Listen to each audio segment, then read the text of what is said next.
blue. That nigga got some. We live. You got some. What you call that in there? Some Caucasus Mountain up in there. I mean, it's not. I want to say necessarily uncommon to see a black person with blue eyes. It happens. Yeah. I think it's uncommon. That's a very uncommon thing. No, there's like a whole little like island right off Africa. They got blonde hair, blue eyes. Yeah, that's the Seychelles. Yup. But that's them niggas. How often do you run into a nigga from the Seychelles? I'm just saying the genetics is in there. Mm-hmm. But not these African American niggas. I ran into a bitch with natural blue eyes. I have too. I met these two young boys. Yeah. They was dark as hell. They was darker than Mark. Swear to God. These niggas, this was back in the day before color contact. You say you darker than me? Darker than you, bro. These niggas was dark. But they was kids though. They was like 5, 7 years old, so you know it wasn't no contact. Right, they had piercing blue eyes. Mm. It was almost scary. Like, hell yeah. Like, what the fuck? What the fuck going on? Is this some shit you don't see naturally? Yeah, I was like 12. I'm looking like, the fuck going on? It's scary. Bitch, your ass fresh out of the Nat Geo book. Yeah,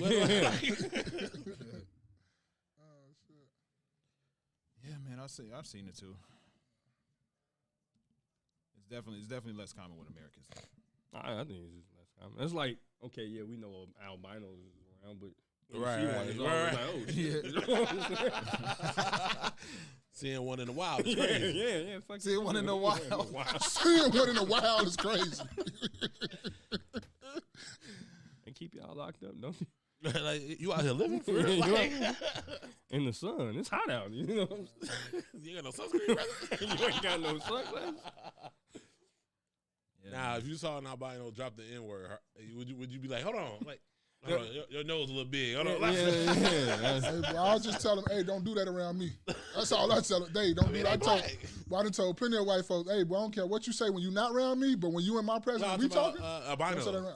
Them too. Nigga, I don't know. Them too. I don't know if they is. Nigga, I don't know. Don't say that around me. He said until I can verify. Yeah, until I can verify. Don't say that shit around me. Don't say that around me. Nose big as hell. That I don't say that shit in a lips big. He just light in the motherfucker. Pre-surgery Michael Jackson nose. Like, come on, bro. Yeah. Like, I'm going to lighten up. I'm going to keep the nose, though. Keep the nose. Yeah, man. So, you guys got anything you want to throw in for the? Oh, for the No, I was thinking about this shit, right? I'm just coming from the gym like maybe a couple hours ago, 3, 4 hours ago, and I'm like, man, I can't be late for the pod, so I'm weaving in out of traffic, and I'm going. This motherfucker Key on the side of me, thinking he got something. Go ahead and show you. Yeah, let me go ahead and show you what this motherfucker really do. So I'm doing about $110, and I look down and I say, well, I'm tripping. I'm really out here tripping with that. Then I'm like, man, I'm a driver though. Man, what the fuck wrong with that? I'm a driver though. Fuck this nigga think this. And then I thought to myself, what really makes you like when a motherfucker call you a real certified driver, what makes you a certified like driver? And I'm not talking about because you take risks and you going weaving in and out of traffic and you lucky, you know, like that. But what makes you like a like what would be your definition of a certified driver? it's the wheel skill for me, right? What you mean by wheel skill? Because anybody can press the gas pedal down and make the bitch go fast. Anybody can do that. Being able, like, it's contradicted to what you said. Being able to weave in and out of traffic, right? Being able to hit a corner at a high speed. Like, motherfuckers who could drift, those are real drivers. Yeah, them real drivers. Those are real drivers. Like,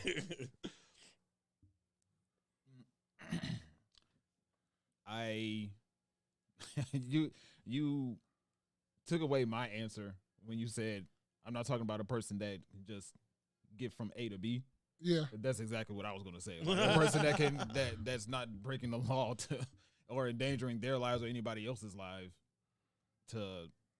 while they're driving. I feel like if you could take calculated risk. Like, yeah, I think a person who could drive anything, or a person who just it's not. You could drive stick, you could drive whatever you get put in. It's not gonna, you're not gonna be hindered by what's in front of you, right. What you're controlling. So if it's a car, a tractor, a motherfucker, whatever, you know what I mean? You could drive. You drive. You could drive, and you know where you're going. It's not just driving straight lines and shit or following the GPS. Like you know where you're going. Right. That's why they talk about a lot of people. They go on the Lower Wacker and then they start getting lost. Yeah, boy. You get lost on the Lower Wacker. You ain't from the city. You know what I'm saying? Because me, I don't get lost. There's only what 2 directions. You just follow the road and boom, you on Lakeshore Drive. Yeah. You just follow the road. How the fuck is you getting lost? Why are you turning? Oh, because the GPS be telling them the time. GPS. You shouldn't even be using no that's GPS in the city. This is what I'm saying. Like, unless what the fuck is he doing? You know what I'm saying? Like, yeah, it might. You should basically have an idea where you're going. But to me, that's what a driver is. Like you can drive anything that's in front of you. Or anything that you get put in, and you know how to get to certain places. It's like people, like me, I get lost on purpose. Like back in the day when I used to work for this company. I don't know if y'all worked there, but you know what I'm saying. I would get lost on purpose just so I could find my way, learn how to navigate and find my way around, learn shortcuts and stuff like that. To me, that's a driver. It's just not going fast because, like Will said, anybody can press the pedal down and make that shit go. And it ain't even really about you. Once you press the pedal, it's about whatever they put in the car, whatever engine they put in the car. So if you pull up next to a demon or something, he gonna dog whatever in a straight line. Like, no, but when it comes to a person who's a real driver, or if you're not a driver, you can get into the fastest car and crash the bitch. Because you don't have the control to handle it, right? You still gotta know what you're doing. Mm-hmm. You can have all the tools. If you don't have the experience to handle the tools, you're not a driver. Right. I done seen motherfucker push some shit on some 6-cylinder type shit and gone. Mm-hmm. Right now, he could just drive, and it's like that's the difference. You can have the most powerful engine. There's levels to it. Yeah, levels to it. Like right now, I drive trucks, right? So I drive a twin screw. Me and the homie Ma, we drive what they call twin screw, right? Double axle, right? First we came out of single axles. Single axles, you got a lot more turn radius. So you can make your maneuvers a lot quicker and easier. Right, but what I haven't driven is or drove is a one with a sleeper berth, with the bed, no windows in the back. So it's a little different when you don't have no windows in the back. So, that's way different. These trucks are anywhere between 6 and 10 feet longer than yours. Yeah. You know what I'm saying? And we already drive pretty long trucks. So, it's just about having that experience driving with any. Like I feel like over my course, I've been legally driving since I was 16. So, but I think in life I probably put over because I drive and I'm a driver. Like I like to travel, I like to take road trips. So, in my life, including work, I probably put on 1 million miles worth of driving. When I think about it, and so I think I still got experience, but along the way, every day you get out there on the road, you drive it like it's your first time. Yeah, you know what I mean? Because shit can change. Yeah. A pothole could appear. So you always want to be mindful, and to me, that's what make a driver. Bro, trucks is a different ball game. Mm-hmm. At my last job, we used to have to go inside and inspect some of the vehicles, and some of them things were sleepers. Like the one truck, the custom critical truck. Oh yeah, boy, it's got a little kitchen and stuff. I walked in there, I was like, "Should I take my shoes off?" Like, they was in there living. I said, "What the hell?" But yeah, I'm on this thing of y'all. Like, it ain't just about if you get in a car or whatever you get in and you can drive it. It's about you driving multiple things. You driving over distance. You can take road trips and be cool. You not having no accidents. You even seeing stuff before it happened. You seeing people turn and they go, "Oh, he finna come in my lane. Let me slow down." Oops, he did what I thought he was gonna do. He gonna do that. Or you can drive these big trucks like you say. We can drive stick shifts, 10, 15, 16 gears, whatever. If it got wheels in the engine, nigga, I can drive it. I don't give a fuck. As long as it got 2 wheels and at least 2 wheels in the engine, everything. Dirt bikes, motorcycles, 4-wheelers, go-karts, whatever fuck you want to talk about. If it got more than 2 wheels, I can drive that shit. If I can fit in there. Get your ride the hoverboard. Whatever, it don't matter. I drive whatever. Whatever you say, I can drive that shit. Now, what I think is one of the pure definitions of a driver, what I seen, this dude they was sitting in traffic on the expressway. And he pulled off to the shoulder, and the car accident happened right next to him. His wife was like, "I'm glad you pulled over." He's like, "Yep, saw that shit coming." That's a damn driver. Yeah. Like that, they was stuck in traffic sitting still. Yeah, he saw it coming, pulled to the side, and vroom. I'm like, damn. And that's also too. It's not just looking forward. It's you looking at everything on the road and that's going on around you. You seeing like you coming down a residential street.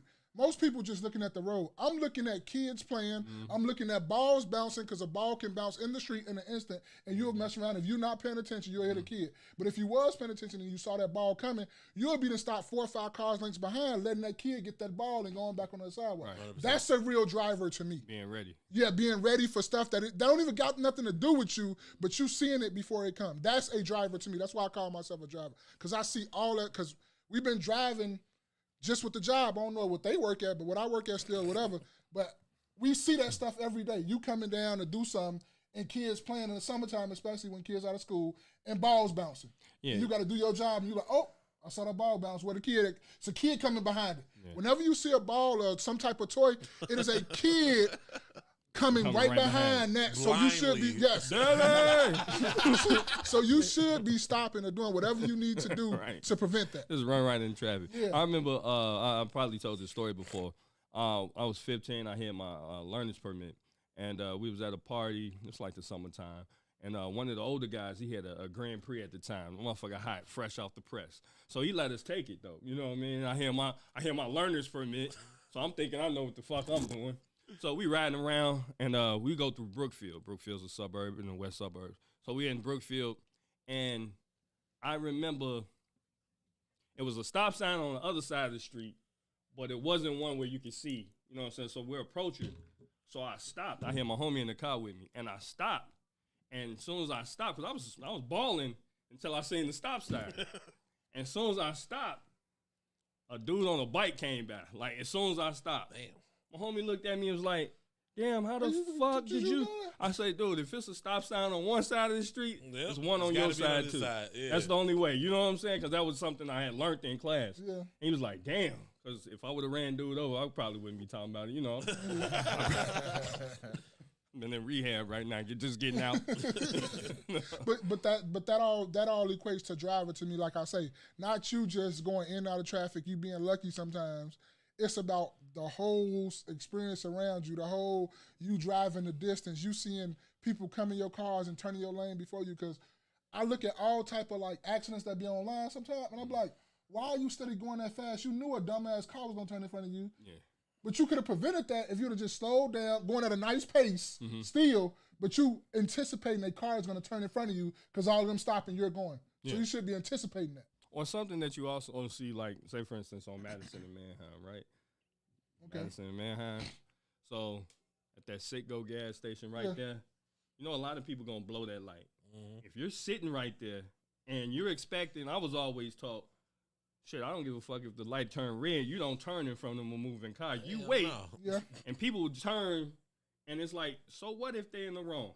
You know what I'm saying? Is it worth your life? That's, you know that's true. Is it worth your life to prove that a motherfucker's in the wrong? Yeah. And this is a whole truck. Yeah, yeah. A lot of times as a truck driver, I don't know if you've seen, but anyway, I'll blow straight through a light because I'm not able to stop on a dime like that. Like, it's not even worth me to stop it on a dime and trailer moving all in the back, you know. Yeah. So it's more risky for me to stop like that. But you had people that'll pull out in front of you. It's just like, oh, well, you supposed to have stopped. I got 18,000, 70,000 pounds. Yeah. Like, how the hell am I gonna stop this big ass? Or even if it's just another car. If it look like they finna float that bitch, I'm finna sit right there. I'm not even finna. Or you count 1,000, 2 1,000, 3 1,000, then go give a motherfucker. Even when the light change, I don't like when you send at a light and the light go from red to green. Motherfuckers just jet out. And I'm accused of doing this sometimes too, but I have to stop myself. Like, bro, you don't do that because that's people still going through lights and they ain't stop. You give it a second or two before you go. Even if somebody behind you blowing,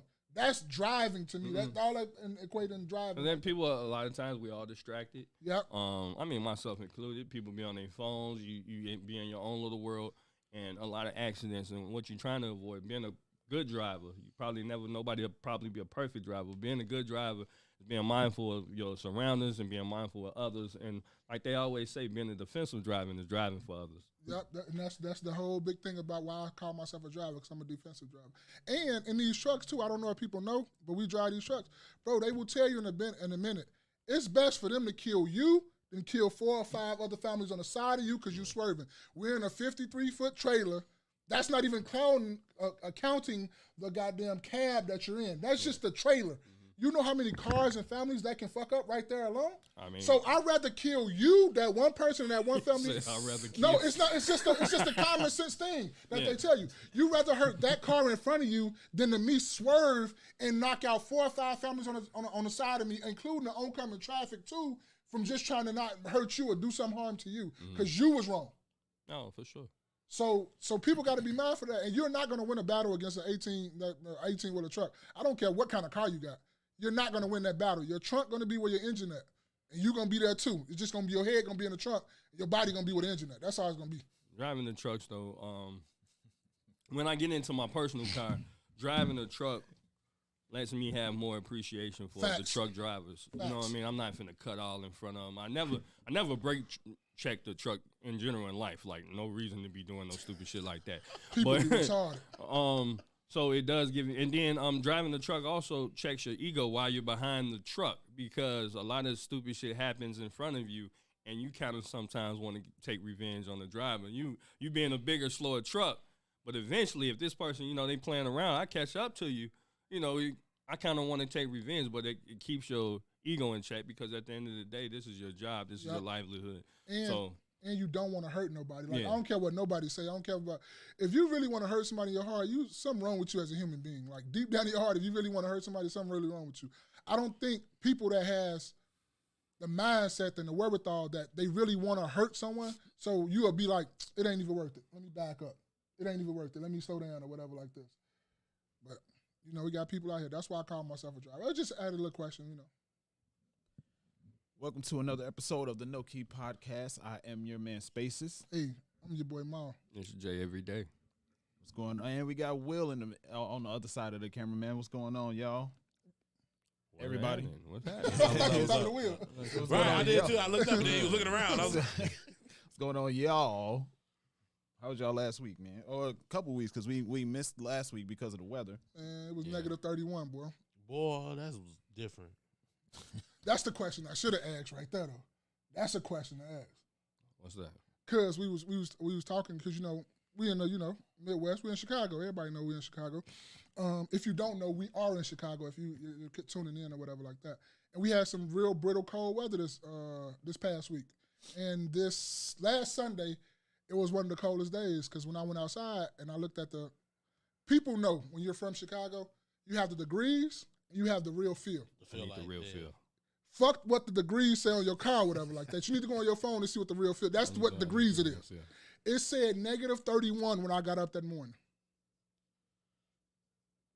Listen, it said negative 31 when I got up that morning. So that was the real degrees in my eye. Yeah. Motherfucker, cars weren't starting and all this. And I just got the question in my mind, would you rather have a whole bunch of snow or that negative 31 degree weather? Cultivate your roots. Good afternoon. Good afternoon, cultivate your roots. Good afternoon, cultivate your roots. What they said. So, would you rather have a whole bunch of snow or negative 30 degree weather? I'm going to take the cold weather. Take the cold weather? I'm taking the cold over the snow. Okay. Why you say that? Snow causes more problems afterwards. The cold is just the cold, right? Hopefully you got your bills paid, you get your heat on, right? Make sure your pipes don't freeze, stuff like that. That's it. When it comes to that snow turns to water. Now you got flooding, leaking. It's been sitting on your roof all the days you couldn't get out the snow. The snow can literally trap you in your house. The cold, you bundle up, right? Go somewhere, right? Car might not start, right? But in the snow, your car won't go. Where you going? So I just take the cold. It's just one thing on to the next. Okay, you the only one. You weird. Go ahead. That's his opinion. He tied it to his own opinion. What you say, Space? I think I stand with Will.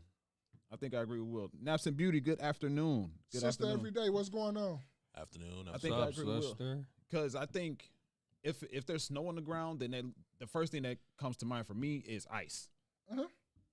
And, I forget what it was. It was in Indiana, but it was snow and ice. But it was a highway that it was hundreds of cars got caught into a pile. Oh, yeah, when we had the ice storm, yeah. Yeah, I'm like, I think I just generally see more danger when it comes to a whole lot of snow. And I didn't even think about the fact that people's roofs cave in because from the weight of the snow. From the weight of the snow. Because most people, I think it's very few and far between where I see people not shoveling, but cleaning off their roof of snow. When you have a lot of snow, people do it though. When you know that you do that. Especially when you got a home, people do that. Yeah, they do. I just don't. I live in a neighborhood, driving through the neighborhood when I see the snow piling up on the roof. I never see anybody doing whatever it is, whatever route they take to clean the snow off the roof. Mm-hmm. But I think cold weather, layer up. Like you might have to start your car. You might, I guess you would get frozen pipes, burst pipes if you don't take the proper measures to make sure that doesn't happen. And even if you do, it still might. I think just the cold weather is more manageable than the snow. What you think? So I think I'm going to go with the snow. I'd rather have the snow. Why I'd rather have the snow? See, the cold, the cold's going to let you know everything that you didn't do, right? Yeah, I know you seen the skits with the Chicago, that little bitty ass coat. That little ass coat, right? It's cold outside, right? Now, we're going to take that same approach with your car, okay? You try to start your car up. Told your ass to get your battery. I told your ass to get your battery. That's a fact. Right? You start your car up. Your tire pressure lights come on. I told your ass to get some air in your tires. Facts. I told you to get some. Facts. Right? How about you try to start the car up? Right? You don't got that much gas in there. Facts. Right? Now I told your ass to get some gas. I told you, because when it's cold like that, you're supposed to keep at least a quarter of the tank of gas. At least. Otherwise, it's going to start problems. So cold to me starts way more problems, right? So I'd rather take the cold. I mean, I'd rather take the snow because I don't have no problem driving in snow. But the cold to me is gonna let you know, like you guys said, burst pipes. When it's real freezing outside, people have problems with their electricity. It causes a strain on electricity, causes a strain on your heating system. Snow is just like eventually but the byproduct of the snow, if you notice, is gonna be the cold. So as soon as it snow, days following that is gonna be right cold. So it's like you're gonna have both. Yeah. You know, we're talking about extremes though, right? Like extreme cold and extreme snow, like a blizzard. Yeah, but right, I mean, like what Buffalo had. So, but that's regular for Buffalo. Yeah, that's like a normal Buffalo. That's normal because they always get that. In the house. Yeah, between Buffalo and Rochester, like they know that's they shit. That's because they don't get cold enough to not snow. Like it get too cold to snow here. Mm-hmm. So they temperatures is not as cold, so they get all the snow. They get all that. Yeah. So, but I mean, I'd rather take the extreme snow in general. Like I stay in an apartment. The roof cave in. That's somebody else's problem. Not me. Oh yeah, man. You know what I'm saying? You stay on the top floor instead.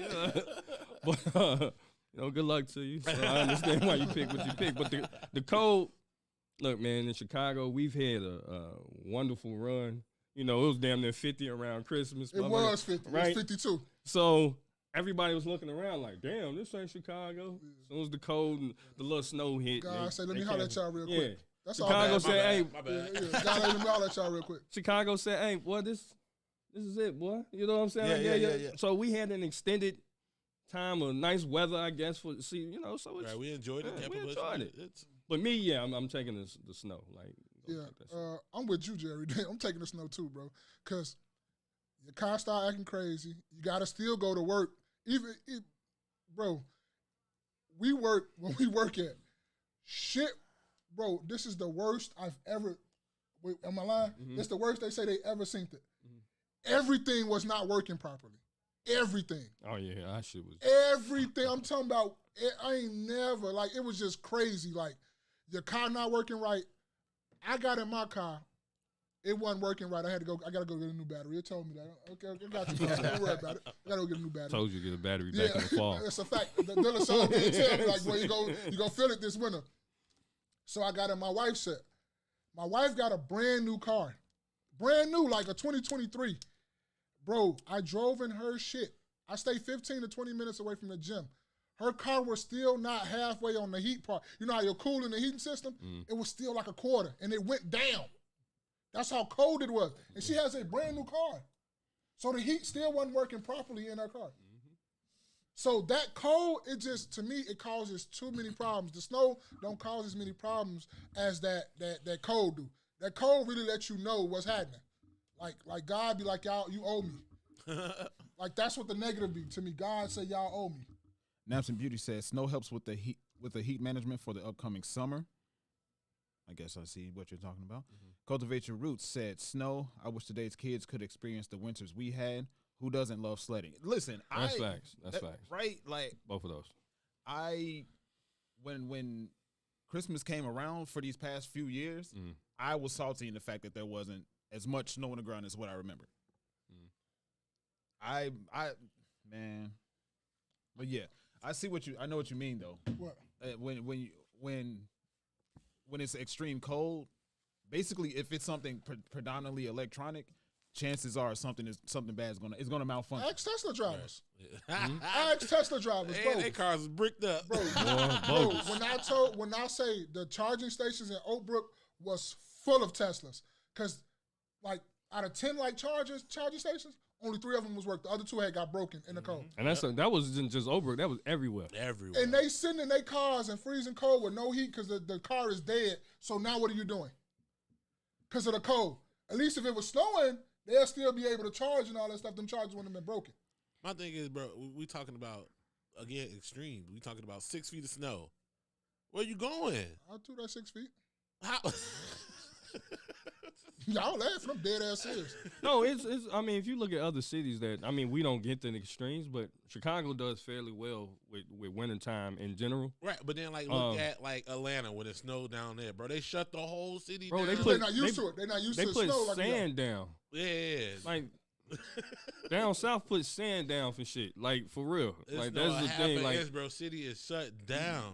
But they not used to snow like we. They don't have that thing for that. I know, but there's plenty of Chicago niggas shit already that live in Atlanta. They should be. They start driving like them niggas down there. Like start running off the road. What's crazy though is what they should be having though.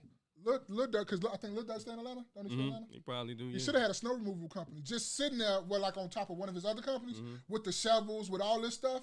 You'll make a killing. No, it wasn't even enough to fucking shovel. But you can go tell them that they don't know that though. This part of the game. This game right here.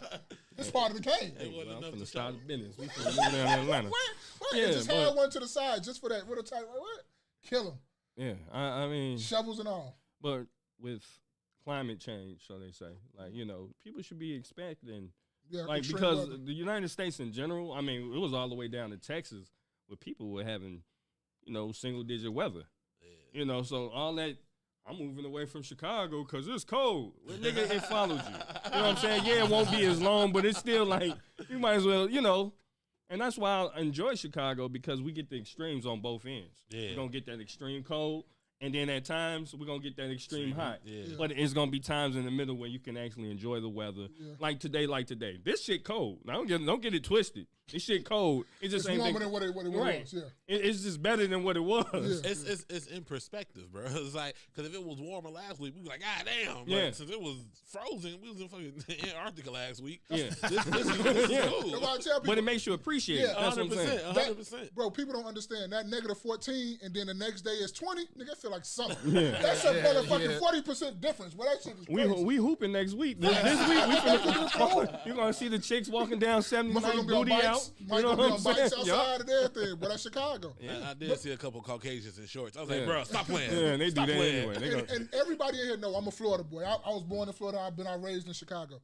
And that's one of the reasons why I love Chicago so much is because we have every type of weather. We have fall, we have spring, we have summer, we have winter. And I like the different climates of different seasons. That way you can wear different type of clothing. Yeah. You're not just in tank tops all day. You're not just in this. You're not just in that. You get to pull out the coats. You get to pull out the hoodies. You get to wear all different. Your fashion game is crazy in Chicago and these winter cities like that.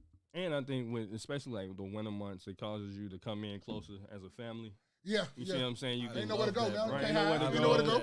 Now, and we the only ones got heat. Y'all ain't got heat over there. You might as well come over here. You can put on some hot chocolate, drink, play some board games, whatever. You know what I'm saying? Ain't nobody thirsty to go outside. Yeah. Nobody's thirsty to go to the fest. Like when it's time to go outside in Chicago, of course, we're going to go do it. Yeah. But when it's time to settle back in, you know what I mean? Like even if you look at the homicides recently, niggas been doing it from the car. You know what I'm saying? I'm serious. It's been popping up on my shit. It was like, yeah, cop pulled up and shot somebody, and it kept going. It was like nobody's doing walk-ups. It's the code to get out. Yeah, nobody's doing walk-ups. So I mean, jam, the fucking shit froze. Fly won't go. But I ain't gonna lie though, that's why I'm kind of excited. My brother moving up here and stuff. So the winter times we can all come in one crib or whatever. We could just have fun. Like that shit is dope. You chill and relax, and somebody got maybe some homemade soup, chili, whatever. Yeah. Some chili, and that's cool. Chili and have multiple bathrooms. Don't have no one bathroom. No. You eat your chili and you leave now. Ain't nobody doing that with me. This is my shit. How you say? Oh, we was talking about that. Nobody goes to the bathroom. No, boy, Jerry, they got a story about what he said. Hey, they don't need to know the shitting stories. No, you don't remember what I was talking about? Which one? Because I got a lot of them. No, you said, I'm talking about the one when you talking about the bathroom and your mama said, come out of there. What happened? I can't even. You was mid, and Mama said I gotta use the bathroom. Yeah. Cut that shit short. That's not one story though. That was a lifetime. And when you got one bathroom, boy, you gotta cut that short. Hey, bro, that's a damn shame. You can tell we be around each other too much, bro. You start so many stories just ridiculous. Yeah. No, I remember back. It was long time ago. I was working. I had got sick. It was.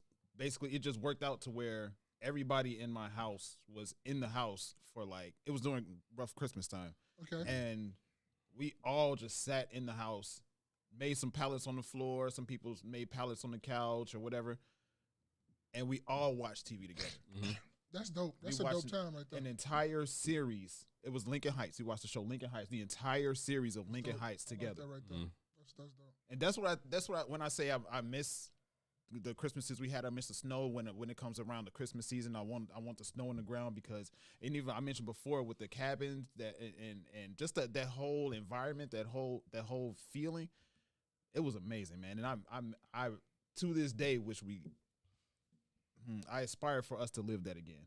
Because that was great. Even if it's just one day or a couple days, because we're all grown now. It's the years later. We all have lives. Right. Set it up. Like, I don't know why we feel like we can't do it no more. Set it up. Hey, I want to have a sleepover. Like, because when I leave here, I'm having game night at my mama's house. Like, we've grown up and grown apart, and now we grown and make our own time. We got cars and we can get places. Yeah. We all come together. So I'm like, no, we finna set up a game night. I'm gonna order some pizzas.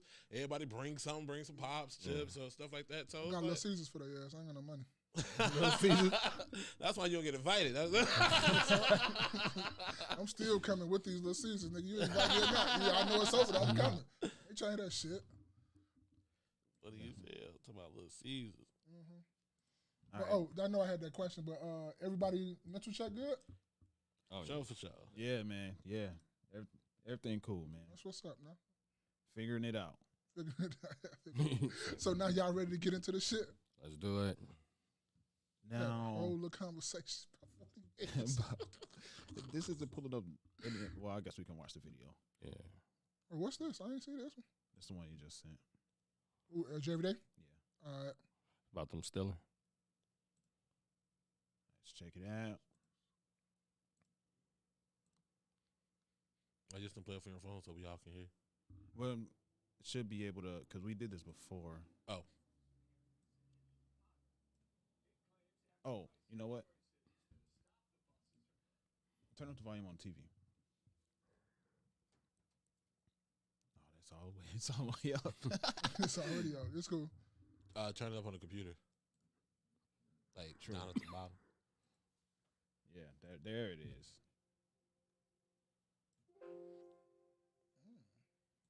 Dropping off migrants is Y'all can hear that? unconstitutional.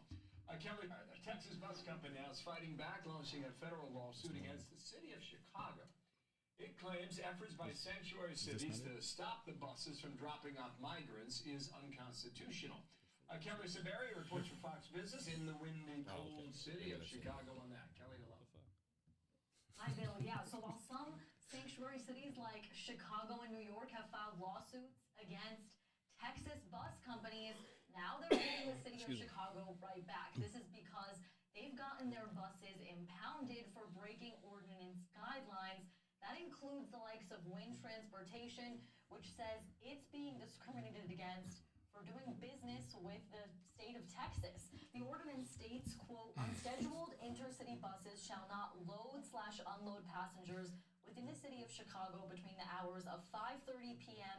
and 8 a.m. Monday to Friday, nor at any time on Saturdays, Sundays, or designated City of Chicago holidays. This for real? These companies also need to give advance notice of their arrival.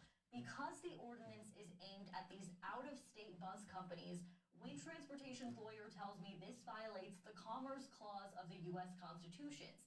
It also targets the passengers on those buses based on their migrant status and essentially national origin. Therefore, it also violates the Equal Protection Clause and the Due Process Clause. Since this is a migration issue, it also makes it a federal issue, thus violating the Supremacy Clause. New York has filed 17 lawsuits against bus companies, Chicago filing almost 100. I'm a little surprised, frankly, to see that the city has passed an ordinance which is so clearly unconstitutional, and then is aggressively pursuing enforcement of that ordinance by filing 95 different lawsuits against these bus companies. Since the summer of 2022, Abbott has sent 600 buses or so to the city of Chicago, and a little over 200 to the suburbs of Chicagoland. Bill? Well, looks like it will continue. We'll see how. Kelly, thank you.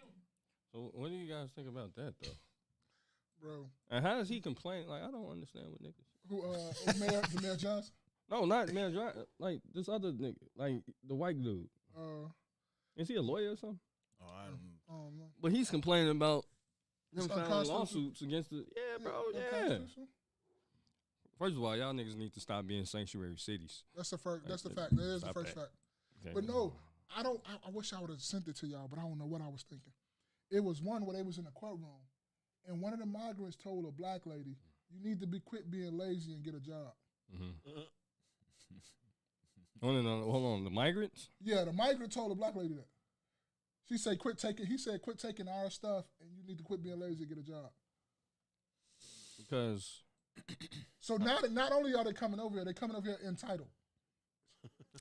Oh man, that's not it. Because right now, what we're really looking at, you can probably hear one of those. I don't know, but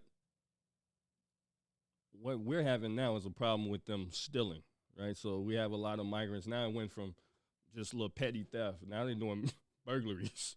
They out here doing. Now they drills. just step their game up. Eventually, it might be coming to kidnappings. You see what I'm saying? Because a lot of times, those countries that they're from, that's how they fund themselves, is kidnapping. So we went from, a little petty theft, okay? Now you're going into the store. Now you're burglarizing shit. And, so what's next? It's like you guys are getting the worst of the worst. Like, damn, I thought these people were supposed to be here to, get jobs or whatever. How they know to come over here to start doing that shit, though? Yeah. I mean, that's the thing. You can't weed out the bad in everything, right? That's a fact. So I see full spectrum at where I work. We had them, standing outside till it got too cold. Standing outside and trying to do what the Mexicans used to do, right? Go get work. Yeah. Okay. Not even trying to go do stuff. A lot of these people, some of them had like good jobs. Like one dude was a doctor. He helped this lady. She had she needed medical attention. He helped her. I was like, oh damn, right? If he was a doctor, now you out here trying to load up drywall, and so. But there's some who are following these people to their cars, and one distract them, the other reach in their car and take stuff. Oh, so it's like, now when I go out there and tell everybody to go, I can't be like, you can stay, but you gotta go. Everybody gotta go. Everybody gotta go. Yeah. Right. So one bad apple spoils the bunch. I encourage them to do what us black people should do. Fix the ones doing bad. Like, hey man, you fucking up. You need to stop. Right. Yeah. Like we got here. I'm trying to have a better life. You came over to fuck shit up, but it looked bad on all of us. Yeah. So they need to fix their own shit. Until then, y'all look bad. Y'all look bad.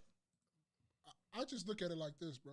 Like, as America always trying to help other people when it's a whole bunch of shit here that's fucked up.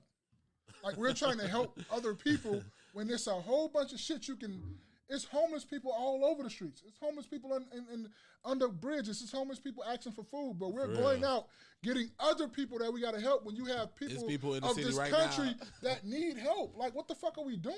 They need winter coats right now. The camera went out. It's showing back on. It might pop back on in a second. Yeah. Oh, it's still out here? Yeah. But we got other people that's fucking up.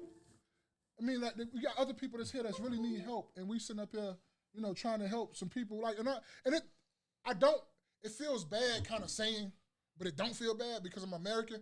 But we need to help America first. There's a lot of people that need help here. I don't personally see saying help yourself first as being like sound bad.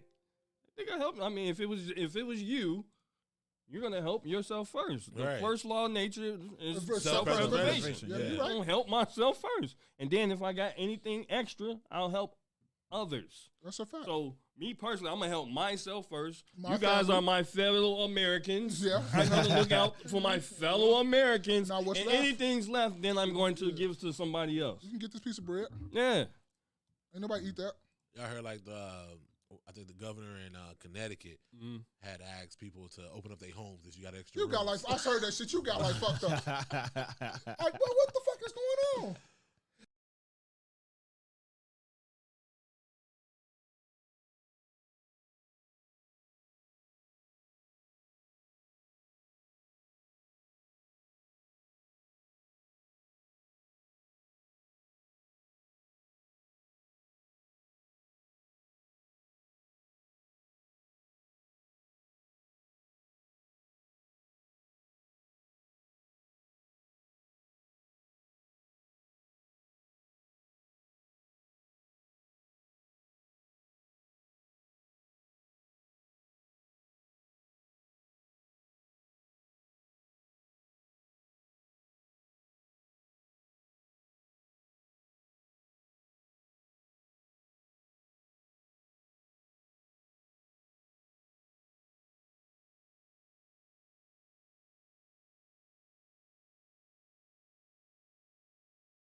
said they getting all them to make them legal so they can start voting and try changing the power or whatever like that because they ain't got the numbers no more. Like the numbers is kind of changing. But what they saying is they don't even need to be legal. Like they could just start applying to be police officers. Yeah. They can start applying to be firefighters. It's a Get grocery Medicaid. store by my job that hired a whole bunch of them on the first. Oh, there you go. It was like, because we had a huge problem at my job. Okay. Half of them gone because now they work at Tony's. Stay people. But no, because think about Tony's and the people, I've been keeping it a bean. A lot of the Mexicans ain't fucking with them. They're not rocking with them because they feel like they sold out. Yeah, Tony sold out. That's not they. They're saying, well, that's not their group of people. I mean, I'm gonna joke with them. I'm saying, man, your people didn't came. You talking about the Venezuelans? Yeah, the Venezuelans. No, so they don't fuck with that's them. like calling the Puerto Rican to Mexico. Exactly. It's like every group. Once you right below Mexico, you got Guatemala and Nicaragua. None of them fuck with none of them. Like they don't fuck with each other down there. For real. So you had one Mexican guy. He was on the podcast. He was saying how, of course, just like anywhere, Mexicans discriminate against other Mexicans. Mm-hmm. They discriminate against the darker ones, the shorter ones. Yeah, colorism. Yep. So the dark and the shorter ones. Yeah. Yeah. That's said. for real. You short. They want the more Anglo-looking Mexicans. No, for real. That's for real. The more what? The Anglo-looking Mexicans. Anglo-Saxon. More European-looking Mexicans. Yeah. Like the ones that look like. That's the reason why the Mexicans speak Spanish is because the Spaniards came over there. The Spanish. They speak the language that they conquered. yeah. What is Anglo? What does that mean? Anglo-Saxon. What's funny? I don't know. That's a real life term. That's what they call. It's called Anglo. Just sound funny to me, man. You shortened it. You say they short Anglo. You can't be short. You got to look more Anglo. You have to, like the Canelo Alvarez. They prefer a Canelo Alvarez look. Oh, okay, I got you. Or what's the other boxer? Oscar De La Hoya look. Danny Garcia looking motherfucker. Danny Garcia, somebody, you know what I'm saying? It's Danny Garcia is Puerto Rican. It's just Anglo just sound funny to me. I don't know why. It just sounds real funny. Anglo. But then like you got the dude who was in Black Panther 2 who played Neymar. They don't put him on the Which on one? the pedestal. Oh, when they I know you're talking about who played the fish. Okay, I know you're talking about. He played Neymar, right? That was Neymar. Yeah, Neymar. Yeah, Neymar. Look, guys. Yeah, he brown. They ain't. And they said his name was Ramon spelled backwards. That's what that's that's what That's fucked up. or something like that, or no, what it's supposed to be like Ramon spelled backwards or something like that. For real. Yeah, so I mean these Spanish speaking groups, we kind of think that they all in cahoots with each other, but a lot of them don't fuck with each other. But I know who they definitely don't fuck with is you. So they'll still all congregate amongst each other. It's just like Europeans, right? So a lot of Europeans, they'll say, well, the Italians ain't white, or the Spaniards isn't white, or the Greek aren't white. And then over here, they're all classified as white, and then they all jump down and on your ass. I wouldn't even say classified as white. They just classify as non-black. Well, no, they classified as white. They are. Just like a lot of Africans are classified as, it says Caucasian on there. Okay. Yeah. I've seen it. I've seen it. It's legit. Like Michael Blackson, right? Yeah, Michael Blackson. Like, a lot of those guys is, but even beyond him, because a lot of times people think, oh, it's a celebrity. No, that's a real thing. Yeah. That's a real thing. You can go ask somebody Hispanic, what's on your birth certificate? They're gonna say they don't know. They're gonna say they don't know. Right, because Hispanic is not a race. So right. It's not a real demographic. Right. So they're gonna say I don't know. I didn't look at it. Yeah. I've never seen it. I've never seen it. The fuck out of here. I mean, if people just kept it a bean, it wouldn't sound like I'm coming off as, but y'all don't keep it a bean. DXPH, what's up, brother? No, you 100% right. That's behind. That's Damn, bro. What's good, DHPX, man? How you feel? Oh, yeah, you got to drag it back up.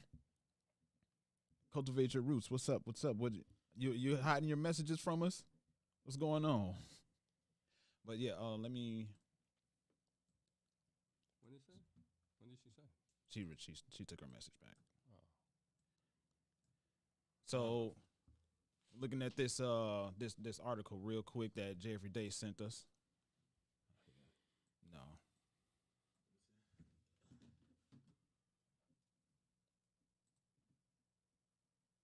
Oh, that's what you meant.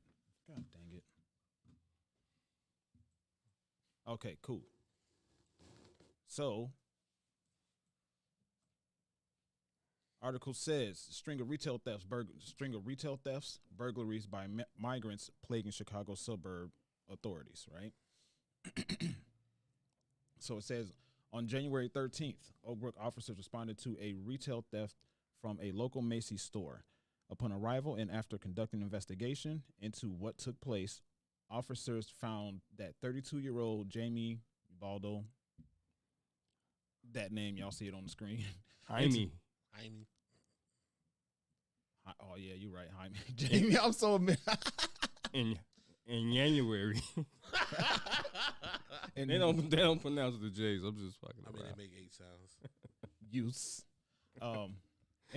Entered the store and put on a jacket with an approximate value of $395 and left without paying for it. Oh, he said, I just trying to be warm. But a total of 47 migrants were arrested in Oak Brook. So, Well, that's one thing about it. Oak Brook gonna get that it shit says straight it, quick. it is very simple. If you're still in DuPage County, you will be apprehended, charged, and prosecuted. And that's the fact, man. You don't fuck around and they don't know that it's a Mason-Dixon line going west. You know, That's a fact. You know, you cross Wolf. you cross Wolf, yeah, county line, whatever the fuck. You cross that. York. You know, it's Wolf. It depends. It just depends because you know it fluctuate. But York, Wolf, whatever the fuck. DHPX. Yeah. What fool say? He said, first he said, Ola, what's good? And that's Beauty said, whatever is on the ID is what someone identifies as. DHPX said, Will popped up like Buddy from Mortal Kombat. Toasty. But yeah, like it's Mason-Dixon lines they don't understand. Like you go down, they coming from the city, they was dropping them out west over there on Madison. Yeah. They start crossing into Oak Park. Oak Park is a Mason-Dixon line that they don't know It's a about. fact, yeah. You don't go into Oak Park doing a whole Stay bunch your of ass them. on that city Right. line, B. Don't come over here with that. Another Mason-Dixon line is now you're going into Oak Brook. or DuPage County. Yeah. As soon as you cross DuPage. 294, you done walked your ass from goddamn Venezuela crossing 294. That's a fact. You do not come over You there don't with come that over shit. there with that shit. But bullshit. you do not. Well, I'm All telling right? you the truth. And Oak Brook got money. It's $1 million cribs of Oak. They not going to tolerate that shit at all. I'm talking about they going to get that shit under control real quick. He said, And walk from Venezuela and you done crossed 294? Yeah, Fuck out of here. Yeah, boy, that's one place you don't fuck with, boy. And like when you in Miami, when you know, when you do all that shit you want to do in Miami, in the city, all that shit. But when you go over to Coral Gables, where the motherfucking $50 million homes at, you better get your ass from over here with that bullshit and carry your ass back to Miami or where the fuck you came from. But you do not come do over that shit over here. he said, he walked Oh, from you Venice- pulled a picture of that. Can they see this? No. No, that's what's on the screen. I mean, That's crazy. Yeah, it's Ain't no point in putting mug shots and shit of these people up there. Though. It's like, y'all gonna let them right out. it's yeah, that's what I was reading in the other article Maul sent. what they gonna say. Hey, look here, what y'all did was absolutely wrong, and it was very extremely wrong because you did it in Oak Brook. Carry that shit back over 294. Yeah. Don't bring that shit over here. Go back on that other side over there. You do whatever fuck you want to do over there, but when you come over here, it's a no. Yeah, I mean, and you know, it's not really to pick on them, but you can kind of tell who they are. They look out of place. They kind of got a Strange look on their face. yeah. It's like they don't know where they're going type shit. Like they just, I'm just being honest. Like even the the local Mexicans or whatever. Like you could tell that all right, they from here or been here for a minute. They know how to maneuver and shit. Yeah. And then you get some guy, he's just walking like a robot. yeah, Like you're AI or some shit. he's just walking down a random ass street, like looking around. Ain't nobody Like, ever dude. walk down the street. Everybody drive down there, but you Yeah. walking down the street. He's just walking down Cicero, like Looking for a hooker. he ain't even doing that. He got them in his home country. Like this says right here. Last October, 2 Venezuelan migrants, 28-year-old Luis Mendez Gomez, or Luis, and 23-year-old Frank Montes de Villa were arrested after they allegedly stole nearly $3,000 in high-end cosmetics from Oak Brook, Macy's store. They fucking Macy's up. So I feel like they know, hey, they going back to the little huts or whatever they at. They going back and they saying, hey, Macy's is in Oak Brook. Macy's. Because I was in Macy's downtown. I didn't see none of them motherfuckers. Well, what? So Macy's in Oak Brook must be the lick. Yeah, it must be the lick. But they know not to go to Neiman Marcus because I ain't heard shit about Neiman's and I ain't heard shit about Nordstrom's. Yeah, that's a fact. See, but those two places don't have like AP. Mm-hmm. Okay, I'm talking too much. Macy's does, and they hands on. They whoop your ass. I got a homie who just went over to Macy's, and they got holding sales in their fucking stores and shit. Yeah. So that's the reason they got tune caught. you up, tell you don't come back and then leave. I mean, let you go. Oh no, PD coming to get you, bro. Oh, okay. Yeah, no, we ain't putting you in a holding cell for nothing. Oh, I thought they tune you up a little bit, like, hey. Oh no, I'm talking about like on the house, like when they go to approach you, they come to approach you, putting you in an arm bar. Oh, okay. Boom, to the wall, store security. You're like, God damn, it's 5 of y'all. Like, so that's why they got caught. That's why it made the news. The other stores, Neiman Market, they ain't nobody there to report. Just in other news, like Target's cracking down. They've been having their problems. You know, they're locking up the underwear now. All Targets are now locking up the underwear. All underwear? Yeah. Every Target? Apparently. That's what they say. Every Target is locking up their underwear just because there's been an increase of thefts. So it's ironic because they sell my favorite pair of drawers there. It's called Pair of Thieves. Mm-hmm. And now they're locking up the underwear. But when you start going to stores, you can tell who's having a lot of theft because a lot of things is locked up now. And it's like, for people who don't steal and people who's doing the right thing, it's kind of discouraging. Like, I don't even want to shop here no more. Yeah, I don't want to have to call a motherfucker over here. Get my deodorant, bro. Yeah. Like, damn. Like, yeah, bro, yeah. Who the fuck is stealing deodorant, fam? You know, they do. Oh, they do. That's what I know. But it just be like, who the fuck is doing this? Like, nigga, why? And then you stealing the good shit, too. Like, I might as well get it out. Yeah. Get you some dollar store. But the dollar store ain't locking shit up. Some of them. Not yet. Really? Not dollar store. Family Dollars is. Yeah. What Cultivate Your Roots say? Cultivate Your Roots said, DuPage, Kane, McHenry, and Winnebago counties will make examples out of you. It's a fact. You ain't lying. Turn your ass to a martyr real quick. It's a fact. Don't forget Will County, too. Yeah. Motherfucker be like, oh. In the city, you get 2 years for stealing. Out here, we give you 10. Forever. That's what I'm saying. Give your ass 10. And you catching the extra charge. Yeah. It's like down south. You get caught with some weed. They use that shit as like for real drug charges down south. Cause a lot of that shit ain't, they still doing the conservative thing. Get caught with some weed down south if you want to. Shit. No, you can get caught in Indiana with some weed. Oh, Indiana, there you go. Yeah, man. This stuff is getting crazy for real, and it's only getting worse. Yeah. Somebody told me, not told me, but I heard on a podcast. I forget where. They said they had a theory that quarantine and all that stuff when everybody wasn't working was a ploy to get Americans too lazy to work so they can bring in the migrants and have them take up all the jobs. Nah, that don't sound right. These niggas was lazy anyway. Right. I mean, it's gotten worse though. No, I don't think so. I see what a lot of people think. People not working though. People are demanding more money. Right. A lot of people sitting at home has found other ways of income, and a lot of people found their worth, right, or a little bit more their worth. So like a lot of people don't want to work for that 15, not need 17, because whatever is work up the street is at 17 because they needed people. Right, so now it's a wage competition, which is good for us, I guess, in the short term, because they ain't gonna do nothing but raise inflation to get all that shit back in blood. Yeah. Right, but increase unemployment. I don't think people have gotten lazier. Like you said, people gonna be lazy or were lazy to begin with. So I don't think it was a ploy to get these people in here. They not working no jobs nobody wanted no way. They working all the jobs that nobody want. Yeah, I'm not grabbing those strawberries out the field. Bro. Nah. I'll pull this truck right there so y'all can load it. Yeah, y'all can load the strawberries on it. Y'all can load the strawberries on that truck and tell me when y'all finish so I come back there and close it and seal it. There's only a certain amount of time for them people to get just as entitled as the people. They already have, though. You see things like I said in the courtroom, dude told this black lady, like, you taking all our stuff. You need to stop being lazy and work. I wish I could find that video. When I get a chance, I'm going to send that shit to y'all. I found it. Naps and Beauty said the police in Will DuPage County are beefing up in the shopping areas. Cultivate Your Roots said Target is also locking up socks as well. That's crazy. Socks too, huh? All it's gonna boil down to is retired police officers that's off gonna be picking up overtime at like just sitting in these stores, just sitting there in the front. You know, just the presence of them might encourage a little bit of stopping this stuff. Yeah. So that's what they're gonna start doing. Is just like hiring they should them. have been doing that though. Just hire them, and they're gonna start just sitting in the front of these stores. I guess they expensive. What? To hire an off-duty cop, they want $35-$40 an hour. That's cool. Niggas is walking down with $3,000-$4,000 worth of shit. Go ahead and spend a couple one cop dollars. ain't finna risk working this overtime to stop them. But no, it's just the presence. The presence of the cop right there will discourage some people from doing it, though. I guess. You know what? To me, guns breed guns, right? So if that cop is sitting there, let's okay. Let's say he don't have a gun. So now you know they beefed up security. So now you know you got to bring more people.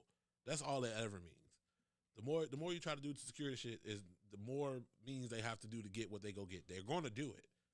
So I think by all means having a cop, the presence is going to stop some, but it ain't gonna do nothing but bring out the bigger bad guys. You know what I'm saying? That's all that shit. Bigger bad guys. These niggas are stealing from Target. That's crazy. Yeah, dude. It's a Target right next to where I work, and I went in there to grab some fucking snacks. And as I walking in there, I know the security over there because we communicate. And I see him standing at the door sweating. I'm like, oh, what's wrong? Next thing I know, 2 carts of just TVs and everything come walking out. It's 2 ladies. They walking out. He trying to stop him. The lady starts swinging off him. I'm like, bro, beat that bitch ass. Like, but he was like, oh, I can't or whatever. So they walking out with this 2 carts full of stuff. Meanwhile, at the other end of the store, 2 guys are doing the same exact thing. I'm like, is it that serious? Y'all had to try to get 4 cart loads worth of whatever the fuck you could put in the cart. Like, it was crazy. Who's looking at loss prevention, the tapes? And when you seeing niggas is loading up, I don't know, shitload of TVs or whatever the fuck. Okay, let's start calling them PD. PD should already be on their way. Y'all niggas ain't doing nothing anyway but sitting in the back of the lot somewhere. So PD stance is they're ready to stop the crime before it happened, right? So, like, yeah, we can call them PD and go do like, all right, get the fuck out the store. They ain't gonna do nothing but come back as soon as they pull off. PD's not gonna sit there all night, right? They got other shit they got to patrol. Like what? Them niggas be in the lot. Hey, look, I can't tell you exactly what the fuck they doing, but they'll tell you they busy. And so they gonna do them wait till they leave. So for us, what we do, we kind of wait until they get ready to walk out, right? Because some police officers get mad when you call them to stop doing nothing to come do something, and these people haven't committed a crime yet. No, for real, like, I'm so serious, yo. They get so fucking mad sometimes. You be like, oh, they about to walk out. They haven't did nothing yet, so why you calling? No crime has happened yet. Why are you calling? I'm like, because it's about to. The fuck? Like they finna walk out, and they'll wait until they walk out to then send the people. How do you police jobs is to be reactive, not proactive. So how do they want to stop before? Well, no, to me, police jobs is to be reactive. Right, that's what I'm saying. They're reactive. Their job is reactive, not proactive. So how are you gonna try to stop before? If they still in the store, you can't say they stealing. Yeah, coming in like, y'all gotta go. But if we got a red flag and it's folk, at one time it's 4 motherfuckers grabbing carts of TVs. All right, they got a cart full of 5 TVs. That's gonna go down. But did they leave yet? You know what I mean? That's like if I go into the bank or something. Hey, I demand the money. Well, did he leave out of there yet? Like, no, you're gonna be on it. Yeah, you're gonna wait for him to get the money. I'm not saying I'm not saying brandish a weapon or anything. I just say, yeah, I need that money, right? You know what I'm saying? But that the demand is the crime, right? Mm-hmm. You have once you demand the money, you've committed a crime. Mm-hmm. Loading up a cart with stuff inside the store, you have committed no crime until you pass the last point of sale, which is the threshold, like the vestibule. Mm-hmm. You could stand right next to the goddamn door. You have not done anything wrong. Okay. Security can't say shit to you. You can't go to jail. None of that shit. Mm-hmm. Until you turn that cart to go the fuck outside the door and pass that threshold, you have committed no crime. Point blank period. I can see that. Yeah, no, I get that. It's just like, but that's some cop stance. So, like, you got to know your PD force. I worked in multiple cities. Some cops are cool. Like when I was in Homewood, them motherfuckers would wait outside until people come out and get them. But I was cool with them. Where I'm at now, they be like, all right, has it happened yet? Like I can't dispatch people. it depends on the chief and liability stuff like that. It's a whole bunch of underlying factors. I'm not sticking up for him. I do think if I call and be like, hey, he finna walk out with 17 fucking hot water tanks, I need y'all to fucking be here. 17 hot water tanks is crazy. Like, I need y'all to be here. Like, cause who the fuck finna buy this? You know what I'm saying? Like, and they be like, well, did they be off the store? Like, get the fuck off the phone, bro. Like, well, they got it. I don't know. It seems like they're picking and choosing. Who 100%. But like, you don't want the bad report. Right, because then like if you call them before they steal, now you the store that cry wolf, and they not coming when some shit happen for real. So you got to pick and choose your battles. You talk to the PD, they say call us once the crime has happened. That's the protocol. I get it because like I actually saw. Don't do nothing. It's the suburbs. Like no police, nothing. Honestly, bro. Like no police be doing nothing. Like honestly, like, I'm gonna keep it a bean. When all these niggas, you know what I'm saying? Say for instance, a shooting happened. All these niggas at one time, now they all, it's too late. Nigga done dipped out or did whatever. Like, it's 15 cars rushing. What the fuck was y'all doing in the first place? Y'all was all sitting in the cut. Like, I be seeing you, like, you know what I'm saying? I pay attention. Slump. They not doing nothing. No, trust like, me. I'm from New York. They not doing nothing. Trust me, I was. That's on my mother. 2 Fs. On my mother, my father, my football, my brother. They not doing nothing. Say my all weak Tims. Watch Raising Canaan. Anyway. No, my last job, we was pretty much the police of the site. They did everything but give us actual swearing us in. You know what I'm saying? We didn't do shit until something happened. Alarm go off. All right, now we all got to go to this alarm. But we most definitely wasn't doing nothing. Our job was to hide until the shift was over. DHPX said locking up socks is wild. DHPX said I'm gonna go buy some socks today. He said where they at? I need some stuff. You say they got insurance and we care? I think we should care because basically all that shit is write-offs. And if it's all write-offs, it's coming from some, like the bread be coming from somewhere. Right. It comes from the taxpayers at the end of the day. The bread, like everything being write-off and shit like that, still comes down to the taxpayers and it driving your expenses up. Yes. Okay. So the way it works, like for like the city stuff, because these big box retailers, they pay big taxes to be in those spaces. Mm-hmm. But if they reported X amount of loss, they go, well, your city didn't protect our assets. We want this big of a tax break now. So like, yeah, it comes down like. So it almost to me it would make sense that you would have your police department stand on business. Like, why the fuck we want to, a tax break? Like, you know what I'm saying? Why would we want to give them a tax break? I look at it like this too. The more theft that go on in them stores, the more prices is going to be raised. That's exactly what happens. And if I shop at that store and it's closer to me, I'm not going to be driving 15, 20, 30 minutes to another store because their theft is down and their prices are still down to go to my store that all the prices are up. And it's just like, it all trickles down to us no matter what. Like people think they're getting away with it, but it's going to trickle down to our pockets regardless. Regardless, yeah. That's why places like Amazon and shit is taking off too. Because online, ain't no shop. Right, the only thief is the motherfucker on your porch. Right, yeah. And then show up if you want to over there. People don't understand that too. With the more theft that's coming, I just thought about it, the more theft that's coming, the more online shopping gonna go up. Yeah. So online shopping gonna go up. Now stores gonna get closed. Now you're Walmart's gonna get closed. Now all this you're stuff is gonna get closed, like because right. y'all shoplifting and stealing shit. And I understand. Still, even with that, now you don't have the tax revenue going back into that community. That tax revenue only going to the city. Or whatever, state, normally. No, state. It's not going to go to the city because it's going to be like your IP address, whatever. That shit crazy. The HPX said, do they steal brakes too? They need your VIN number for that, though, the HPX, bro. Nasty Beauty said, past point of sale is considered theft. The HPX said, hey, they got insurance. We should, oh, you already said that. Yeah. The HPX said, y'all getting money for that promotion. I'm not sure what you mean. Wait, you talking about Amazon? I think we was talking about all of them, Target, all of them. Shit, they can promote. Oh, that's what he meant, promote. I'm thinking like getting to a higher level at a job. You're talking about promoting them. But hey, shit, everything's promotion, what it is. You look at it. You see the Apple sign right there. Yeah, you see it. I got this big ass bell on my shirt promoting them. Nasty Beauty said, facts J every day. Those write-offs will affect our sales, community taxes, also no jobs for the area. Exactly. That's a fact. That's right. Exactly. Just every day. That's another Amazon warehouse opening. No. That's a As fact. we speak. They just cut the ribbon today.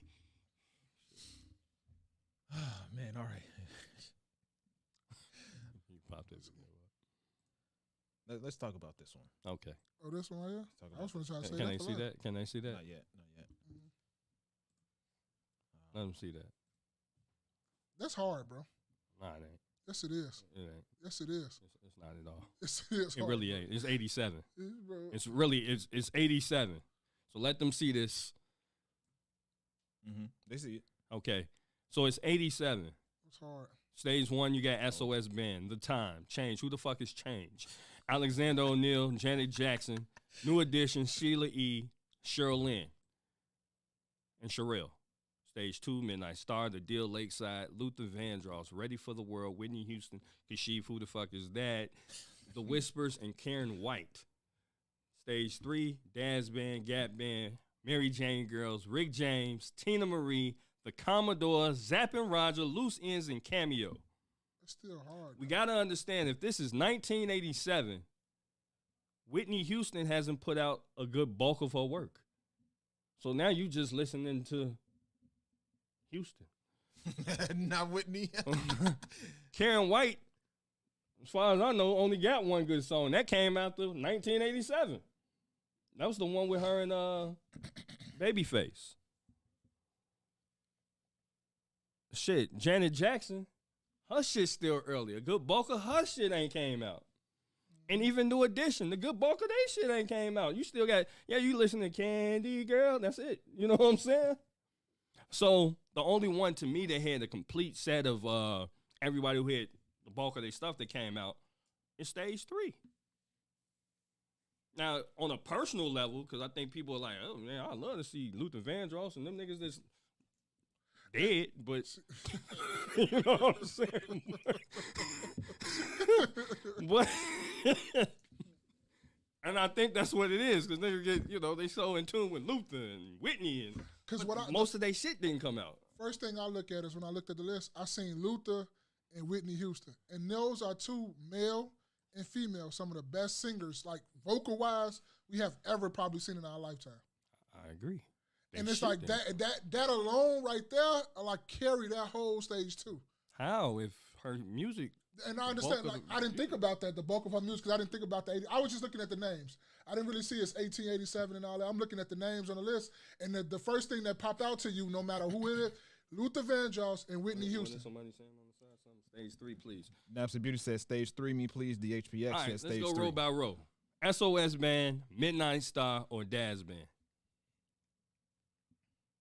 I'm going to go with, because it sounds like y'all niggas don't be listening to that throwback shit. I don't. So I don't really need that. That's why Luther and Whitney stood out, and that's why niggas want to go to Stage 2. I understand. No, I know about the Gap Band. I know about Rick James going to be hot in the motherfucker. That shit going to be fun. Because Rick James going to do some crazy wild shit. SOS Band's going to win the Commodores. The first one. The Zapp and Time, The Roger. Deal, or the Gap Band. Gap Band is the one to go see. The Time is going to be fun. The Deal is, that's Babyface and them old shit. Change, like I said, I don't even know who the fuck they is. Lakeside and the Mary Jane Girl, I would probably go with Lakeside. Alexander O'Neal, Luther Vandross, Rick James. Now, this was the toughest line here. You're gonna go with Luther. I want to go with Luther. You're gonna go with Luther, but I'm going with Luther because all this shit is out. But Rick James is my number 2. Alexander O'Neal is number 3. Yeah. Janet Jackson, Ready for the World. Tina Marie. Janet Jackson's still young, right? She's there, still young, so a good bulk of her shit didn't come out. Yeah, she didn't have all that shit because she was 90s, right? Really? Right. She was like 92, 3 to like 96, 97. She was right. That was all that shit. Yeah. That was why most of how that shit came out. So Ready is gonna go down to Ready for the World and Tina Marie. If I go with Tina Marie, I get Rick James anyway. Yeah. Right? New Edition. Exactly. New Edition, Whitney Houston, the Commodores.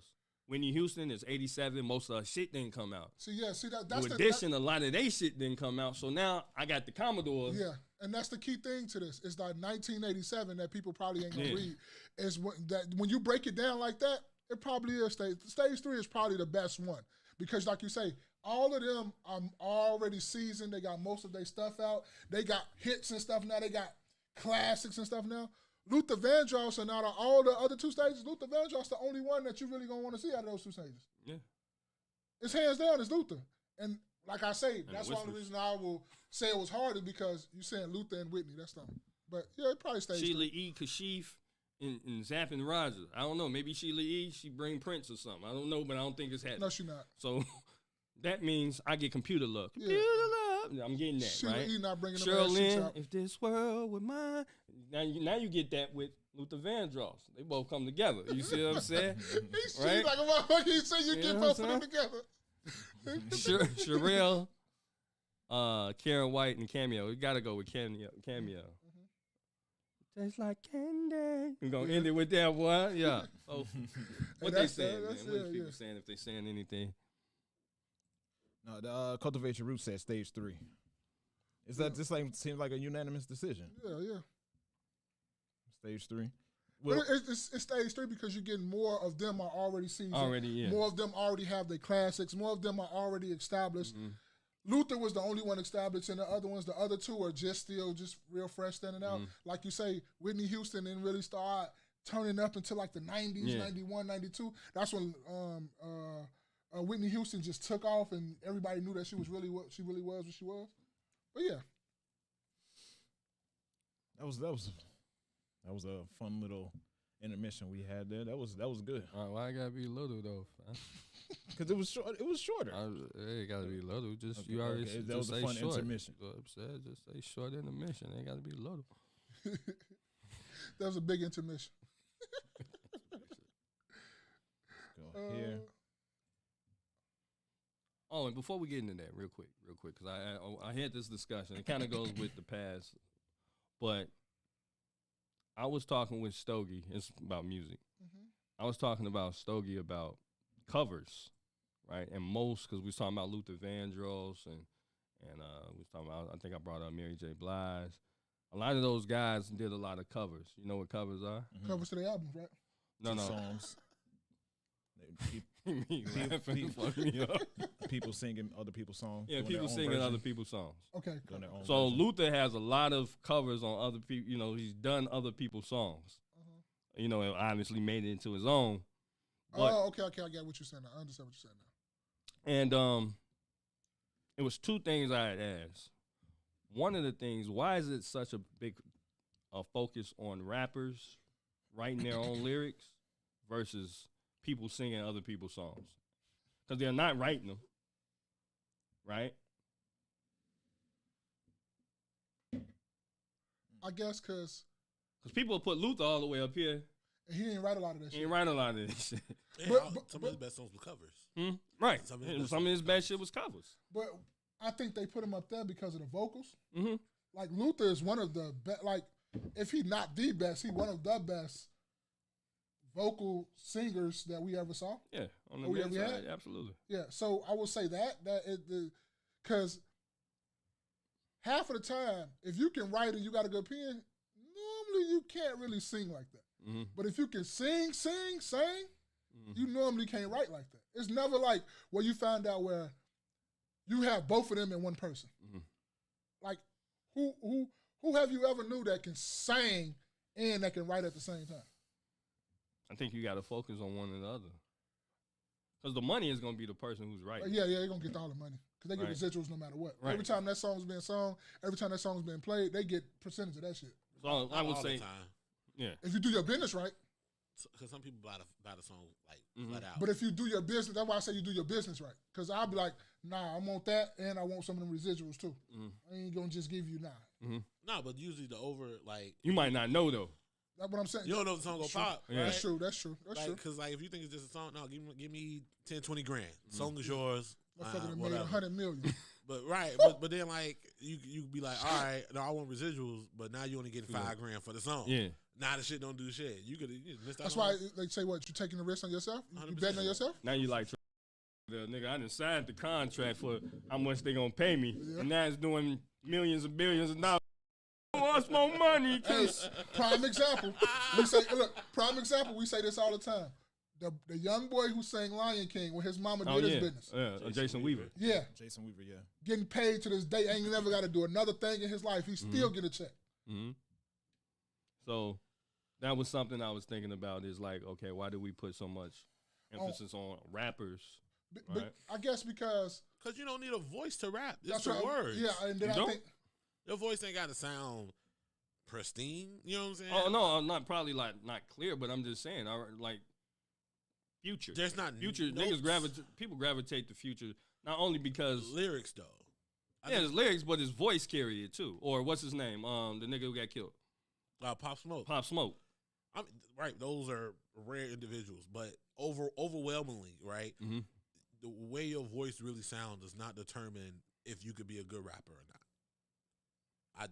I don't think so. You don't think so? When it comes to singing, there's a prerequisite. You have to be able to sing. Yeah, you have to be able to hit notes and hold it and all that other good stuff. When it comes to rapping, what are the words?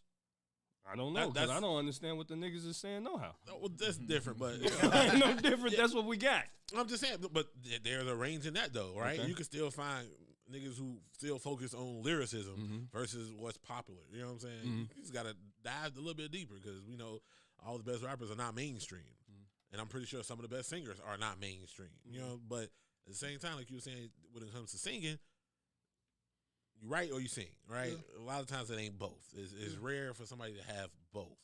But when it comes to rapping, there's no prerequisite of you being able to obviously speak well, like because Designer, that man talk normally and I don't know what he's saying. Yeah, but he's a rapper. You know what I'm saying? Right? You know, but so I'd be from Florida, no applause. There's no prerequisite of being able to speak well to be a rapper. It's about the lyrics and a catchy song. Right. Yeah, I would say that I would go on the same lines of what Will said. It's like, to me, the reason why I think it is because when you're a singer and you can really sing, like you can get some people out of churches and like go sing some of these songs and it sound way better. Like Jennifer Hudson. Jennifer Hudson can sing, and when she get other people's songs, she damn near sing it better than what they sung and how they sung it. Who's another one? Who's another one? Is Jennifer Hudson? Who's another one that like singer like that? Like that just be singing like real good. Fantasia. Fantasia she come out them shoes, it's over with. It's over with. Like, them people that can really, like... She sound like she be yelling at me. Yeah, for real. That's church singing. That's what I'm saying. But it's like, but it don't matter what song they sing, they can make it their own. Or like somebody like a Macy Gray. Oh, my goodness. That's even worse. Try to walk away and stop. Yeah. And I guess another thing, last thing I was going to ask about it is, do you think that since they're doing covers, does it take away from their legacy? No, I don't think so. I think it's just different metrics. Because when you're singing, there's more, like Will said, there's more effort into singing than it is to rapping. Because like there are some elements of emphasis that you put on certain words and certain parts of the verse when you're rapping. But ultimately, you don't really need a special voice to rap. It really comes down to how catchy the song is, vast majority of the time. But when it comes to singing, I think people don't pay attention to who writes what song because it's more focused on the voice, generally speaking. Like, I never thought about it, like, in general. I never thought about it that Whitney Houston didn't write her songs. I never thought about it. It didn't even come across my mind. Right, that's what I'm saying. It just didn't come across my mind at all. Dolly Parton couldn't have sung it. Luther Vandross same way. Like, I never thought, like, I even never thought about the cover thing until you just said something too. Like, never thought about that. Luther just, when he sing it, he own that shit now. I get it, but what I'm saying is because it's not original. Because, you know, a lot of times we put emphasis and we applaud original work. So a lot of that shit's not original. Does it take away from not their vocal skills, but them as an artist in general? Like, okay, I get that you got superior vocal skills, but y'all niggas ain't even writing a lot of this stuff. Is it? Or not necessarily even writing a lot of this stuff. You're doing other people's songs. It's already out there. Right? Jacquees? Yeah, Jacquees, right. It's like, People okay. think that's his shit for real, too. It didn't even sing it right. Yeah, go ahead. You look shit. like you want to go ahead. Go ahead. Go ahead, do it. I know you want to. No, I wasn't going to sing that shit. I don't think about that shit at all. So, and it's like, what if everybody just do covers of everybody's shit? Like, you just... right. What I was trying to say something. I totally forgot. Naps and Beauty said, she said, now's the days. I see that rappers are catering to voices more. 49 Rob, Lil Tyler, Skilla Baby. I don't know any of those people. But I mean, I see it. I see what you're saying though, because I think about it on the level of even music, right? Just scrolling through and seeing shorts on, let's just say on Facebook or YouTube, somebody will make a remix to a song almost before it even comes. It seemingly almost before it even comes out. Mm-hmm. The song comes out and then somebody makes a remix to it automatically. But that person that made the remix, as far as I've seen so far, doesn't have any original music. Right. So you're just doing other people's shit. Just you're like a Michael Jackson impersonator. Like, you know what I mean? It's just you're just doing other people's shit. That's how I look at it. It's like, I mean, I'm starting to knock down a lot of these artists and stuff that I think about. It's like you did a whole. I mean, and they've been doing this shit forever. Don't get me wrong. I just, I'm talking part about of the music game. Yeah, that's what they was kind of talking about in 5 Heartbeats. Remember? Where they was doing their songs and then they wanted to sell it to the white boys, so the white boys can do it. Yeah. Right, that was so part of that. Yeah. So, crossover and stuff. So they've been doing it forever, but now it's like, okay, I'm starting to think about it. Like, does that take away from your artistry? I don't know. I feel like singing, not necessary. No, not the singing part. Not the rap. singing part you did. Oh, what Well, I'm just saying, does it take a part away from you as an artist as a whole? To me, when I found out about Luther, it did. It hurt you a little bit. It did knock me down. Cry. From him. No, I ain't cry. It's just like that was some bitch ass shit. Like, But he liked the guys, man. Like, that was fucked up. I'm still gonna listen, but it was, I'm like, damn, it did tarnish his legacy for me a little bit. Not a whole let the bunch. old niggas hear you say that shit. You got like they old. I'm gonna pump. I mean, but still, shit. He took these people's song and didn't necessarily. You got to turn the volume up on it. Come on, man. That's what I was trying to hit. The slider, hit the slider, raise the slider. There you go. Oh, did you switch it? No, it's cool. The sound banks. You got to. I think that was what it was. What you trying to do? Come on, man. Yeah. Come on. See, I know it's blue. I know. Pause and come on, man. And Cap. I think this one Cap. Yeah. Yeah. See, I know them 3 by heart. I know them 3 by heart. It's set up in a little window up top. So yeah, but he the only one who can see it. Yeah. No. When I found out he did all these covers, right, and then he ain't paid these people. You know what I'm saying? He just did it, and his version became more popular. And he torn off that shit and everything. Like, damn, that's fucked up. I mean, that's just got millions of dollars touring off that shit. And Mary J. Blige too, like kind of. Oh, she got a couple covers. Yeah, like especially like her first album. You know what I'm saying?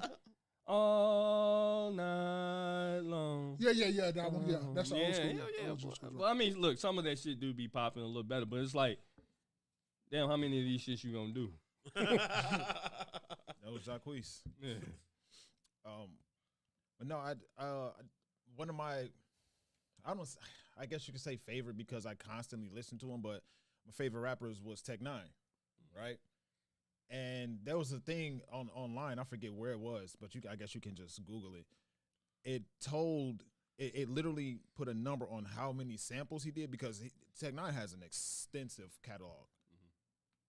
When I saw how many samples he did, and like samples from different songs, old school, okay, from all different. Was he producing? Songs.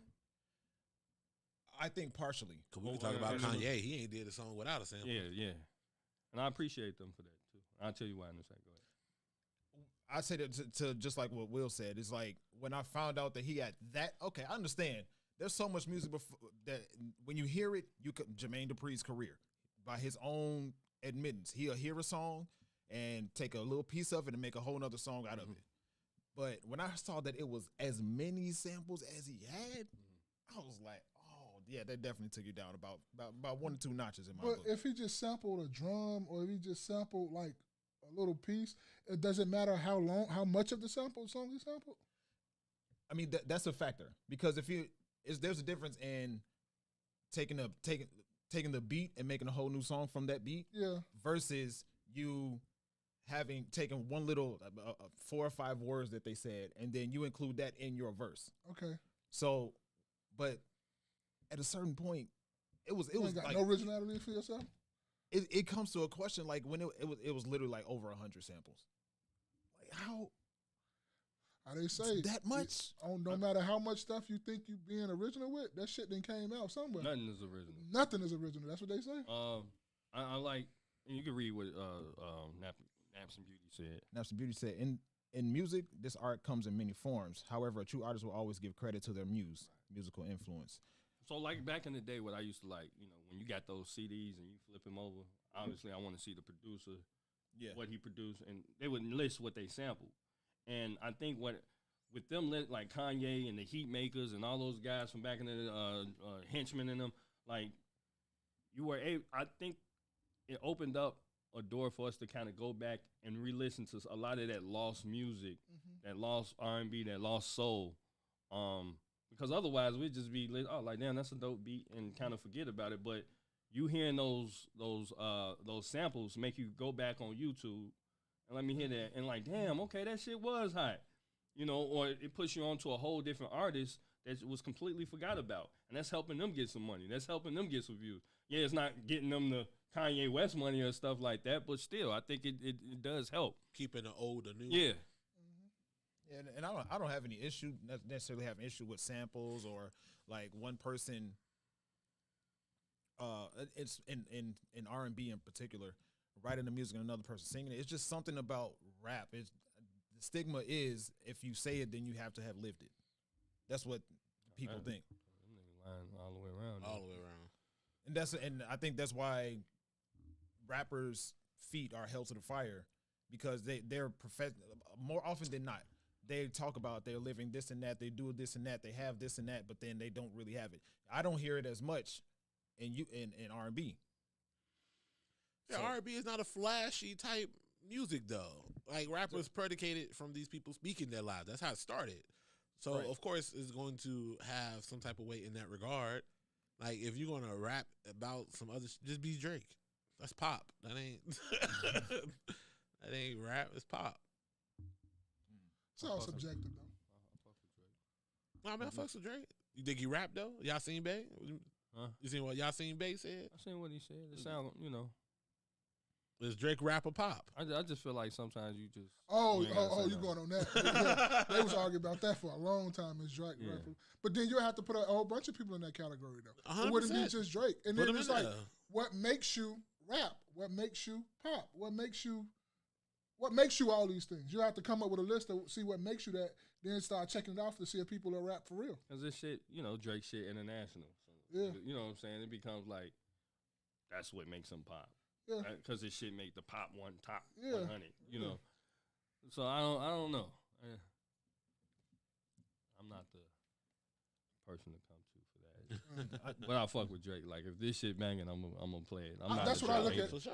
That's constantly what I look at now too. Is if I like the music, I like the music. Yeah. Give the fuck if it's One Direction, the Gap Band. Don't give a fuck who the fuck it is. If I like that, I'm fucking with it. Like Jay every day I tell you, I done came in the parking lot bumping some shit. Like, nigga, I'm vibing, and I don't give no fuck if you looking at me or not. Yeah, I'm vibing to this right now. Drake like general release Jordans. Anybody could get it. You know what I'm saying? That's what it is. He's 6 rings. Yeah. He's 6 rings. No, I wouldn't say 6 rings. Damn, that's them Mexican Jordans. Yeah, no. Drake ain't Mexican Jordan. He's just a general release. You know what I mean? Anybody can get them. Yeah. It's not a problem. Exclusive. They're not exclusive. Exactly. They're not retros. He just has the what I call the 4 corners of music. He has pop, he has hip hop, he has rap, and he has R&B. Yeah. I mean, the only thing he's missing that I've heard that I haven't heard so far is country. He probably got some of that shit in the tuck. Right, he probably got some of it. He's trying to figure out how he gonna incorporate that. Yeah. I don't want to hear it. You say you don't. I don't want to hear it. I don't like country, bro. Country be banging though. Sometimes, yeah, it does. I don't want to hear it. Now, some Beauty said Party Next Door is Drake's ghostwriter for his top songs. I could see that because when I listen to Party Next Door, I'm like, okay, one of these 2 dudes wrote this song, or maybe the 2 of them have the same writer. I never really looked into it, but I listen to Party Next Door. I'm like, okay, this sounds like Drake, and I only say he sounds like Drake because I know Drake more. But let's check out this video. Yeah. This was funny when you sent it in the group, though. I'm not gonna lie, it was real funny. Take this song. So many songs that have blessed people have been written butt naked. Next question. Really? But not one sock on. Boy, Club Shay Shay looking like, really? I want to see that. See, look at him, boy. It's his style. Look at him. Got his capris on. Allegedly. He ain't allegedly got no capris on. Them is capris, Joe. From what you said before, he like that. We don't know. No, boy. Allegedly. Let's hear it one more time. That's what that nigga said. So many songs that have blessed people have been written butt naked. Next question.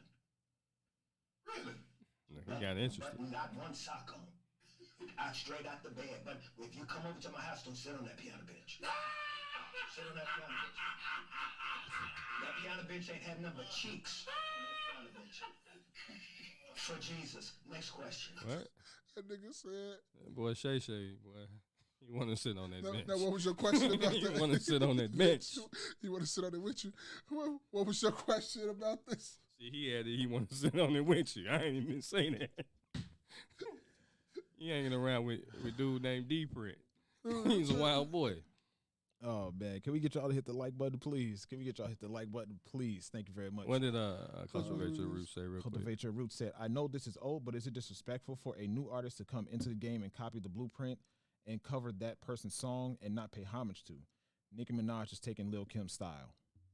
We been already knew that though. Even I think she gave credit to Lil Kim early on, but then her and Lil Kim got into it, and then that's when she stopped like giving her homage. But I've heard Nicki Minaj give her credit, and then it comes to a point of how much credit do you want to give the person? Like if I gave you credit and I've said this, you want me to say this on every song, every time I come out? You want me to say I give you homage, I pray? Like how much credit do you want if I gave it to you already? No, I'm with you on that. So, do you think it's disrespectful for them not to take somebody's style and doesn't pay homage? If you're and don't pay homage. If you were influenced by that person, give them homage. But how much homage do you want? And what does that look like? Is it so Nicki Minaj, Lil Kim had the poster where she was squatting down, licking the whatever, and Nicki Minaj remade it, right? Yeah. So we know where that came from. Outside of that, what does that look like? Do they need to be on a song together? Do they like? But it's also too, if motherfucker don't fuck with you, they gonna fuck with you. Because if I tried to pay you homage, but then I heard you say some crazy shit, me trying to pay you homage, it's like I'm not paying you homage no more. Because you just tried to like kind of shit on me too as well. I'm not saying that happened to them in that situation. I'm just saying this is things that happen. I agree. I understand what you're saying. I just wonder what that looks like though. Well, paying homage. Yeah, paying homage to him, and like you said, how far does that go? Do you want like me to put your name on a clothing line or something like? Or it's like you want me to mention your name every time I say something or something like that. That's what I'm saying. At what point does it stop? Because it's only like, okay, if I do an interview, I used to love this person back in the day. I used to love that person back in the day. I go to another interview. I ain't say nothing about you. 2-3 interviews, I ain't say nothing about you. But then the 5th interview, I say, yeah, I used to get off this person. I'm still giving you homage, but you want me to give you homage every time I say something? I wonder if there is. Well, you said you seen Nicki Minaj pay homage. Yeah, she used to pay her homage. Yeah, she said it. She said it before. I didn't hear her say it in early times. Because a lot of times what happens is a lot of viewers, listeners will have questions. This isn't to you, Cultivate Your Roots, but I'm speaking for myself, really. A lot of people will have questions about what the people that they're listening to has to say about certain things, and they'll say it in some sort of low, like almost underground, not well-known interview of some sort, or some sort of video, because a lot of times people record videos, they make videos that they post themselves, they record it with their phone, and then they'll post it, and the people who follow them, who check on them regularly, which most of the time is not me, they'll say something that I have a question about. But I don't know the answer to it because I don't check for that person really enough, apparently. Mm-hmm. So is it disrespectful? I think if you are structuring your style based off of somebody else, then you should definitely pay homage. So if it's disrespectful, I think so. Yeah, I think it is disrespectful if you're basing your style off of somebody else. But I mean, they all similar. I mean, all those women got the same style. Like they all talking about the same shit. Pretty much wearing the same clothes. Wearing the same clothes. I mean, so But in general, I think you should pay homage. But how long am I supposed to do that for? Like, and that's my point too. It's like if I mentioned you early on, I mentioned you, and I mentioned you. I got my style from you. Yeah, I did. Yeah, you know, I used to love her. That's one of the goats. I looked up to her. Well, but what if I didn't get my style from you? What if I got my style from my aunt? Got it from you. They got it from you, but I got it from my aunt. Yeah. You see what I'm saying? I was looking at my aunt. I was looking up to her. Yeah. See what I'm saying? She was. And so calling my uncle.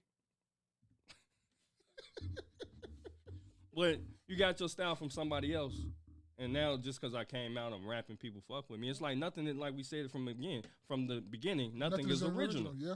Nothing that the old saying is nothing new under the sun. Yeah. Right? So styles are basically rehashed, reused over and over, and people might think that it came out new. You know, one time we was wearing braids, right? They used to wear braids back in the day, right? Niggas is wearing dreads now. They been wearing dreads somewhere else. Niggas is rocking beards. They been rocking beards somewhere. Like, you know what I'm saying? Everything is redone and rehashed. Braids back. Right. Tell them, Spaces, you bringing them back.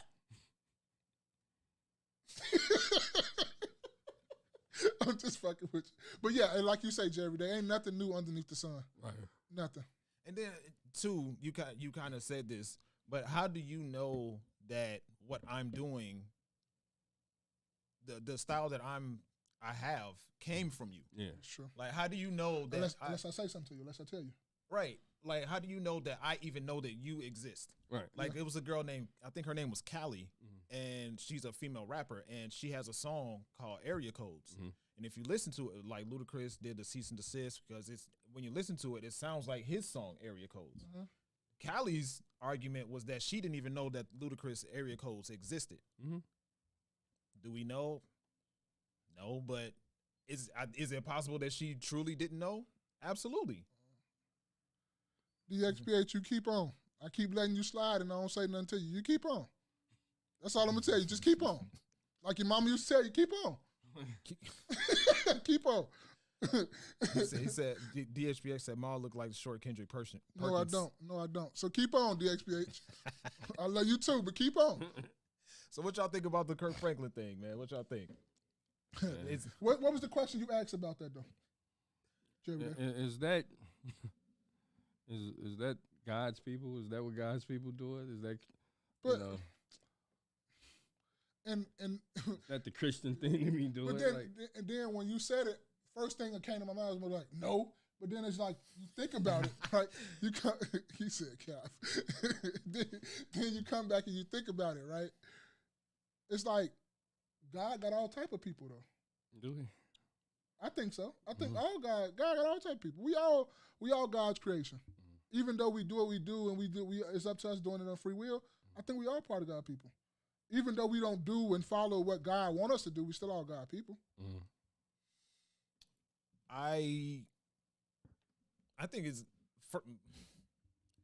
first thing that came to mind was like he said that and did like a drop the mic type of thing. Like he said, these songs that have blessed so many people have been written butt naked. Next question. So is that a man of God? Wait. Is that a man of God? I don't see why it wouldn't be. Because it's done in his home. Okay, what's done in the home don't gotta go, you know. I think that's the thing. I think that's the thing where we're getting, just because we have this thing called the internet, people overshare. Yeah. We didn't need to know that. Why do we need to know that? Like, be honest, why do we need to know that ain't nothing on your piano bench but ass cheeks been on there? Why did we need to know that? It wasn't for us. It was for Club Shay Shay to know. Because he got excited. He said, he was talking, and he said, oh, really? And he sat back. But why? I get this little. Did that annoying fake laugh. Yeah. But why did we need to know that? We didn't need to know you be naked writing these songs. Well, you was up stomping butt ass naked. See, I don't know. That kind of hurt.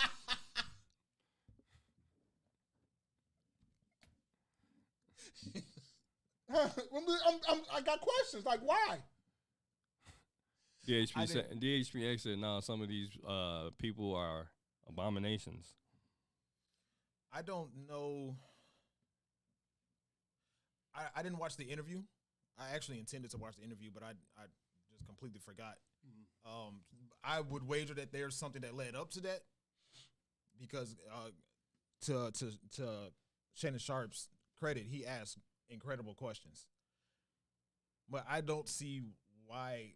I would like to know what led up to that, to him asking him that. And why would you share that? Like, I don't, it's just, I don't think that calls him being, whether or not he's a man of God, into question. I just really wonder why say that? Why did we need to know that? Like, why? I don't know if he is or isn't a man of God. Just because people put out certain music doesn't mean that they're. To me, they've found the niche and capitalized on it. Like, so Facts. people that put church music out, to me, doesn't mean they're a man of God. People don't even probably go to church. You know what I mean?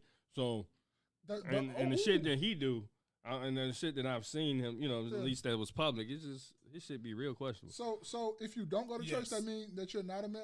So you're saying, wait, what you said? You said I'm not saying, because I'm not saying that if he doesn't go to church, he's not a man of God. I'm saying what because his music is one portrayed that or is pushed into the church and stuff like that. So I'm not saying people could do whatever. I mean, personally, I don't give a damn if you do or don't. Yeah. You know what I'm saying? So that's that. But I'm saying in his situation, it's more so, it's like he found the lane, he found the niche. Somebody's gonna make some money behind it. Just like, you got your TD Jakes. I don't know if he's a man of God or not. Just because he's preaching in the church doesn't necessarily mean that he's a man of God. Okay, I got you now. You see what I'm saying? It's about money for a lot of people. I get you. And they're called pulpit paupers. Is that they're gonna steal the money from the people. So and guess what? I put that in the same. And guess what Jay every day saying is, and God gonna run the tape. No, he definitely gonna run the tape, man. Yeah, that was funny though. Like, why? Because what I always say too, this internet shit fucked us up as people. Much as it made a lot of people have money and brought a lot of people together, it did way more harm than it did good. Yeah. Because it's like everybody want to overshare now. Ain't no more secrets no more. Why? Why do I need to know everything? Why do I need to know you was butt ass naked making stone? Why? Sing the song, Spaces. I forget how this shit goes. Lately, I've been going through some things that's really got me down. Was he looking Put down? your hands together. What he had going What's on? another one though? Yeah. I'm trying to think of another one of their songs. What's another one of their songs? Smile. Even though it hurts, I smile. So, that's the one where he know sat on God this is shit and working, then so looked I at and smiled. Even though I've been here for a while. Like, bro, you was sitting there at your shit and just started smiling and made smile on your piano bench. It's like, come on, like, when do we draw the line for oversharing? When do we draw the line? Everybody has their own line. And maybe that was his attempt to be funny and it just came off a little weird. But it's like, bro, it's like certain things that go down in my house and go down in my life. Like we was talking the other day. Don't nobody know everything about you. I don't give a fuck who you are. They shouldn't know everything about you. I don't want to know everything about you. I do not want to know all that information. I want to know enough to know if you're a good person and all that shit and you my homie or whatever. I know, know a little couple skeletons in the closet or whatever. Just like you know a couple skeletons in the closet. But you shouldn't know everything about anybody. Wife and fucking included. And all these people that say, oh, my wife, no, the fuck she don't. She know you used to fuck with them. I ain't gonna say it, but she know you, yeah. Fuck with them what? Yeah, I ain't gonna say it. Whoa. Yeah, I ain't gonna Whoa, say fuck with them yeah, what? Yeah. Them guys? Yeah. Them boys? Yeah. Shit, that's probably something you need to let her know. Boy, Them too. You shouldn't even be. Yeah, but it's just, to me, I don't think everybody should know everything about everybody. I'm a very private person. And people be always asking me, like, why are you so private? Because you don't need to know every fucking thing about me. I don't want to know everything about you either. Cultivate Your Roots said, you never know what kind of spirit someone has on them while making hits out there. Say a prayer first. It's crazy because you're absolutely right, Cultivate Your Roots. It's also crazy, like, you should be able to, if there's if there's one, like, it's sad because you're right, but it's also like you shouldn't, at least when it comes to gospel music, when it comes to Christian music, you shouldn't have to. But you're absolutely right because there's a lot of corrupt people out here. There's a lot of abominations out here, like DHPX said. He also said earlier, you ain't got to go to church to know your God. That's true. I don't know. That sounds like my truth, your truth, and your truth. Well, Then there's the truth. well, that's a Jay-Z line, so you never know. Like I said, Jay-Z could be saying you ain't gotta go to church to know that you are God. Right. Because he's a double entendre type of using person, and he, so I don't know. That was a good line by Jay, but that's cool. DHPX sent the smirking face. All right. We hit this last little thing real quick. Do we really want to talk about this? Yeah, we do. He own it. He own it. Yeah. You scared to talk about it? What you scared? I sound like you scared. I just. Hey, boy, I told him this what type of pod this is. I'm going for it. We scared. What they gonna do, man? Nah, it's just scared, buddy. Gonna come knocking on the door. Faces. I heard you not thick enough for me. Nigga was about 6'3" too. All right, let's check Hey, it out. boy, what'd he say? 6'6", 350? That's a big human, B. All right. I don't agree with that. I know, we had a whole Men conversation. are men, women are women. Okay. And what's that mean? What that mean is Women are women. no. Women, Was yes, you women born are a women. woman? Was you Women born are a women. woman? Let me invite my sister. Okay, yeah, come sit down. Blow on the gas, women is women. Come sit down, I'm Tasha. What's on the gas? Okay, well, welcome, Kenny. Welcome to the set. Women are women. Your name is right there anyway. You're supposed to be sitting there. Women are women are men. But were you born a woman? It don't matter what you It want. does, yes, I was. Can you have babies? And I don't want them. Okay. Got two of them already. For who?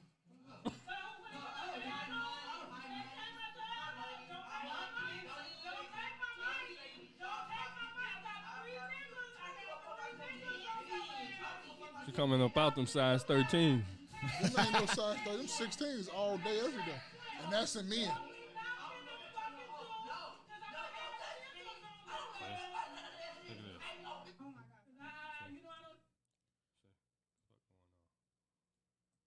All right. What is going on with the transmission community? So, why when they get told about, hey, the truth, because this is the truth, right? Right. We done went from some Christian stuff into this, right? Keep it a being, because see, that's the thing about the church and the people these days. Is this Sunday? Can I preach? Can I preach? Is this Sunday? Certain things the church don't want to talk about. They don't want to touch. You see what I'm saying? Because everybody's scared to offend. But, biology is biology. Women got the chromosomes, and that's what it is, man. It just is what it is. So why, when you're telling the person the truth, this person, they're getting all mad, they stand. I mean, are they in delusion? Are they in denial? I mean, yeah, that's a question. I thought you were still talking. I mean, I know folks are scared to talk about it. You know what I'm saying? I know they might show up to the crib. You know what I'm saying? I thought you would keep going. Me too. I'll drive, My thing with that whole video was, though, and to get to your point about the truth, it's like when you say something that somebody don't want to hear, they have no argument left. They have no how you said no rebuttal. No, like it's the truth. They want to fight now. Yeah. Like she wanted to, like he says, she says, whatever. I don't want to, whatever. Transmission. Yeah. That individual. That individual want to fight now. Now, where is all the women that says men shouldn't hit women? Because technically, I know technically that's a man. Okay, so and technically that's a man. She's getting aggressive with it. She says he is getting aggressive with the woman and getting mad because she's telling the truth. She didn't raise her voice. She didn't say anything direct. She didn't disrespect her in any type of way.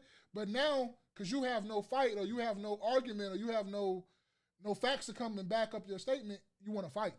You want to try to snatch the mic out her arm. And to me, the security dead wrong because you shouldn't even let a motherfucker get that close. I was just going to say that she was in her personal space from the get go. No, I thought she said that person was supposed to be up there anyway. But it's still. You can tell. We all three of us okay, here. got you.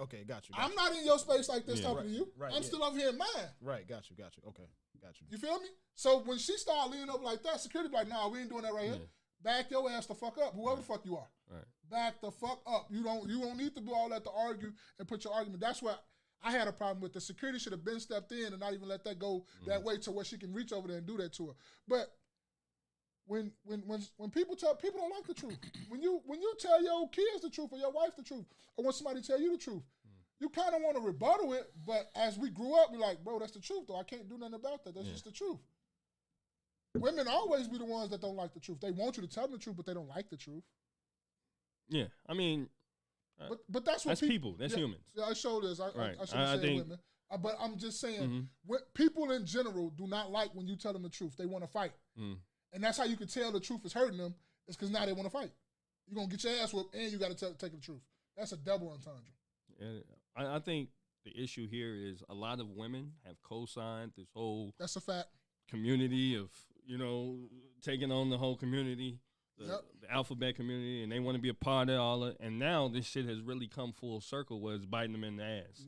So you have a situation, no pun intended, right? So, but you have a situation where now the men are joining your sports, right? Or excuse me, these trans women are joining your sports. Other people are joining your right. Sports. They trans women, right? People. So because I don't know what the fuck. I'm gonna call them trans women. Yeah, because so these trans women are joining your sports. Yeah. Now they want to buck up against because they know they're still men. Yeah. So they're physically stronger than you. Yeah. Right.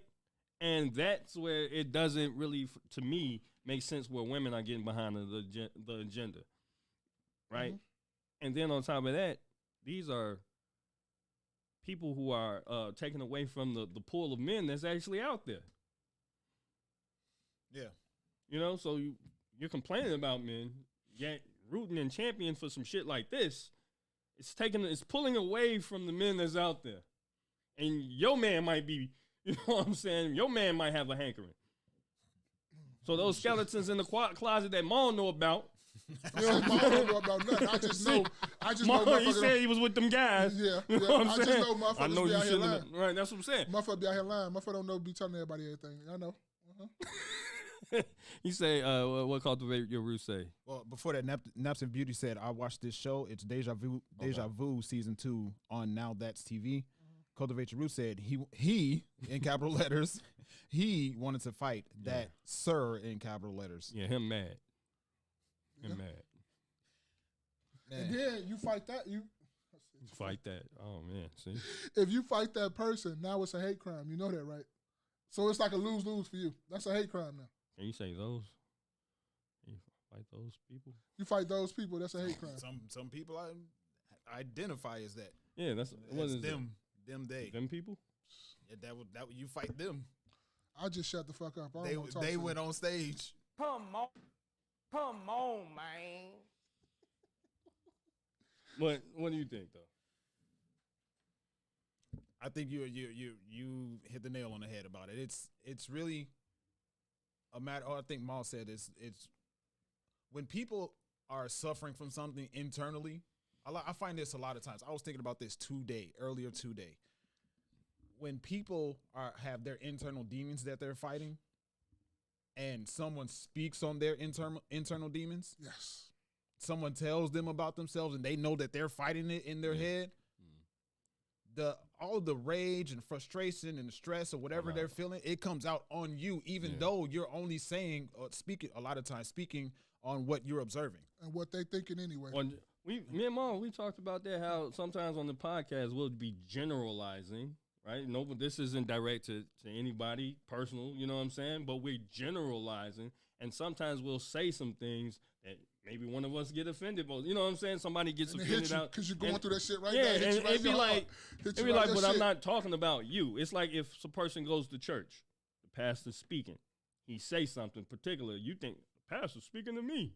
No, he was speaking about a situation that's going on that other people got going on, and you happen to be in that same situation, right? That whole hit dog or holler. Yep. You know what I mean? Like when people like, dude, I'm not even talking about you. Nope.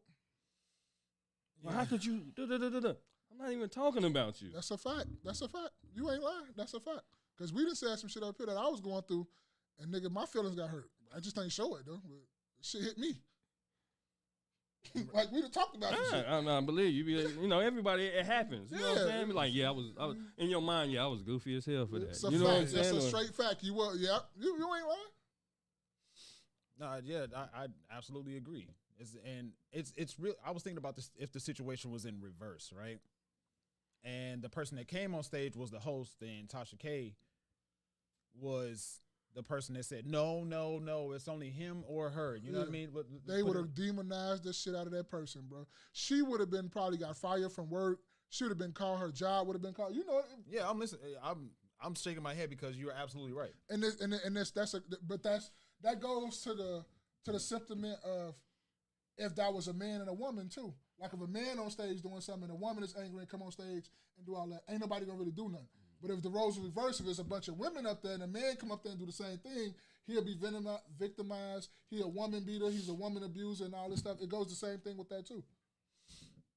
Yeah, that just reminds me of that question I asked a long time ago when I was like, if women control access to sex, then isn't it their fault? Can it be said that it's their fault that virginity is so rare these days? And then a whole bunch of women got mad. All of them got mad. Hey, man. All of them. Join us at the No Key Podcast for more questions like these. No, it's and then when the person got on stage, that person wasn't even going up there to have the conversation, even if it's a heated conversation. She was going over there to really stop and disrupt some shit. She was going to be violent. He was going to be violent. Yeah. Yeah. I don't know. That person was going up there to be fucking violent. And then like I really asked when I hear these conversations and I hear the person that's pro whatever, pro these pronouns and all that stuff. You don't know what I thought you was going to say. I promise you, I thought you was going to say pro these nuts. Pro these nuts. I promise that would you, have been perfect. I thought you was going to say pro these nuts. I swear to God I did. Or anti these nuts, huh? Oh my God, pro these nuts. So this is one of the main things I think about this whole situation is everybody likes to pick and choose when it comes to the everybody has the constitutional right to freedom of speech, right? Yep. That doesn't absolve you from what the consequences that come with it. Mm-hmm. Whatever it is, it can be the loss of your job, it could be a fight, it could be whatever, right? Mm-hmm. It seems like those people who are in that entire community, not just the trans people, but of the whole alphabet, whatever it is now, whatever's been involved to, they think that they can say and do whatever it is that they want to say and do, and everybody else is supposed to sit back and take it and listen. Don't work like that, B. I get you, though. I understand totally what you're talking about, though, too. Like, if you say anything in opposition to what it is that they think, that's a hate crime, like you said earlier. It is. That's lose the job. This person is the wrong person. Get them out of whatever. Shut this podcast down. Cancel them. Mm-hmm. But aren't they just expressing their freedom of speech that you think you have as well? Sure. That's what Tasha K was doing. Mm-hmm. She was stating her opinion about it. Mm-hmm. And if you disagree with her opinion, it's cool. I love having spaces. I love having conversations, especially with people that can open up my mind, potentially open up my mind about whatever it is that I'm thinking. If you say something or if you think something in opposition or differently than what I have to say, then I want you to tell me. Let's have a conversation. Let's talk about it and see if we can figure out. I may be wrong in the way that I was thinking, and you may be able to show me that I was wrong. Yeah, speak your piece. And even if we can't agree, we agree to disagree. I don't hate you. And that's the thing about it. Like, they think a lot of people hate them. No, they hate that y'all are sitting up here trying to change from like a 5 to 10% of the population. Y'all trying to make the whole 90, 95% do what y'all want them to do. Just do y'all thing. Leave everybody else the fuck alone. And that's the whole big thing of it right there. It's like they trying to change the mind frame. If I don't think like that, I don't think like that. It's regardless of what's going on. It's not what I ride with. I agree. All right, man. Let's we had 2 hours. Y'all ready to call it, man? Ready? I have anything else? No, I really ain't got nothing else. It was just a nice, decent conversation. I just had something for the people to think about for the mesh today. Mm-hmm. I said that I touched on this before in another mesh, but I was thinking we gotta. Oh man, I wanted to have this conversation today, but okay. Well, let's don't talk about it. Let's have it next week because I got something. Okay, you got a mesh? Then. Okay. I have okay, I'll tell you this. I have a book for people to get into. Now, this one is a long read. This one is a long read. It is a giant. And I'm a part of a book club, and they recommended this book called, hold on, let me make sure I get it right. I know the title, but I got to get the author. Hold on a quick second. Money Master the Game by Tony Robbins. Now this one is on the level of I Will Make You Rich by Ramit Sethi. It's giving you specific instructions on how to figure out how to make your money work for you, how to get out of debt, and how to get rich, how to get successful, how to stop living, as we talked about before, paycheck to paycheck. Hey, hold on. We didn't talk about living like that. We said, what was it? We talk not us living it. Oh, okay. Because that was one of the things that hit me like okay. that. Because I used to live paycheck to paycheck. Oh, I'm not doing that no more. I'm sorry, I didn't mean to trigger you. Yeah, you triggered me. My bad. But no, that's a book for us to check out, man. If you have an Audible account, I haven't been able to find it on YouTube, so you might have to get Audible, or you might have to find a different source. But it is a 21-hour read or listen. It's a 21-hour listen. So 21-hour listeners. 21-hour listens, probably a 42-hour read. True. So you take it in chunks. You know what I'm saying? They have actual literal activities for you to do while the author is reading it to you. That's cool. Take a piece of paper, do this, do this, do this, do this. He's walking you through the steps on how to do it. A lot of these books and a lot of these people out here talk about how you got to work hard to make money. You got to work hard to be successful, but they're not giving you specific instructions on how to do that or even how they did that. So check this book out, Tony Robbins, Money Master the Game. This has been another edition of the No Key Podcast. By the way, go check out the No Absolutes Podcast. Go check out the No Absolutes Podcast of Will Hill. Y'all saw the man on the camera today. And this has been another edition of the No Key Podcast. Wear your crown, build your legacy, kings. I am your man, Spaces. The game is sold, not told. It's there every day. Hey, man, this your boy Maul, man.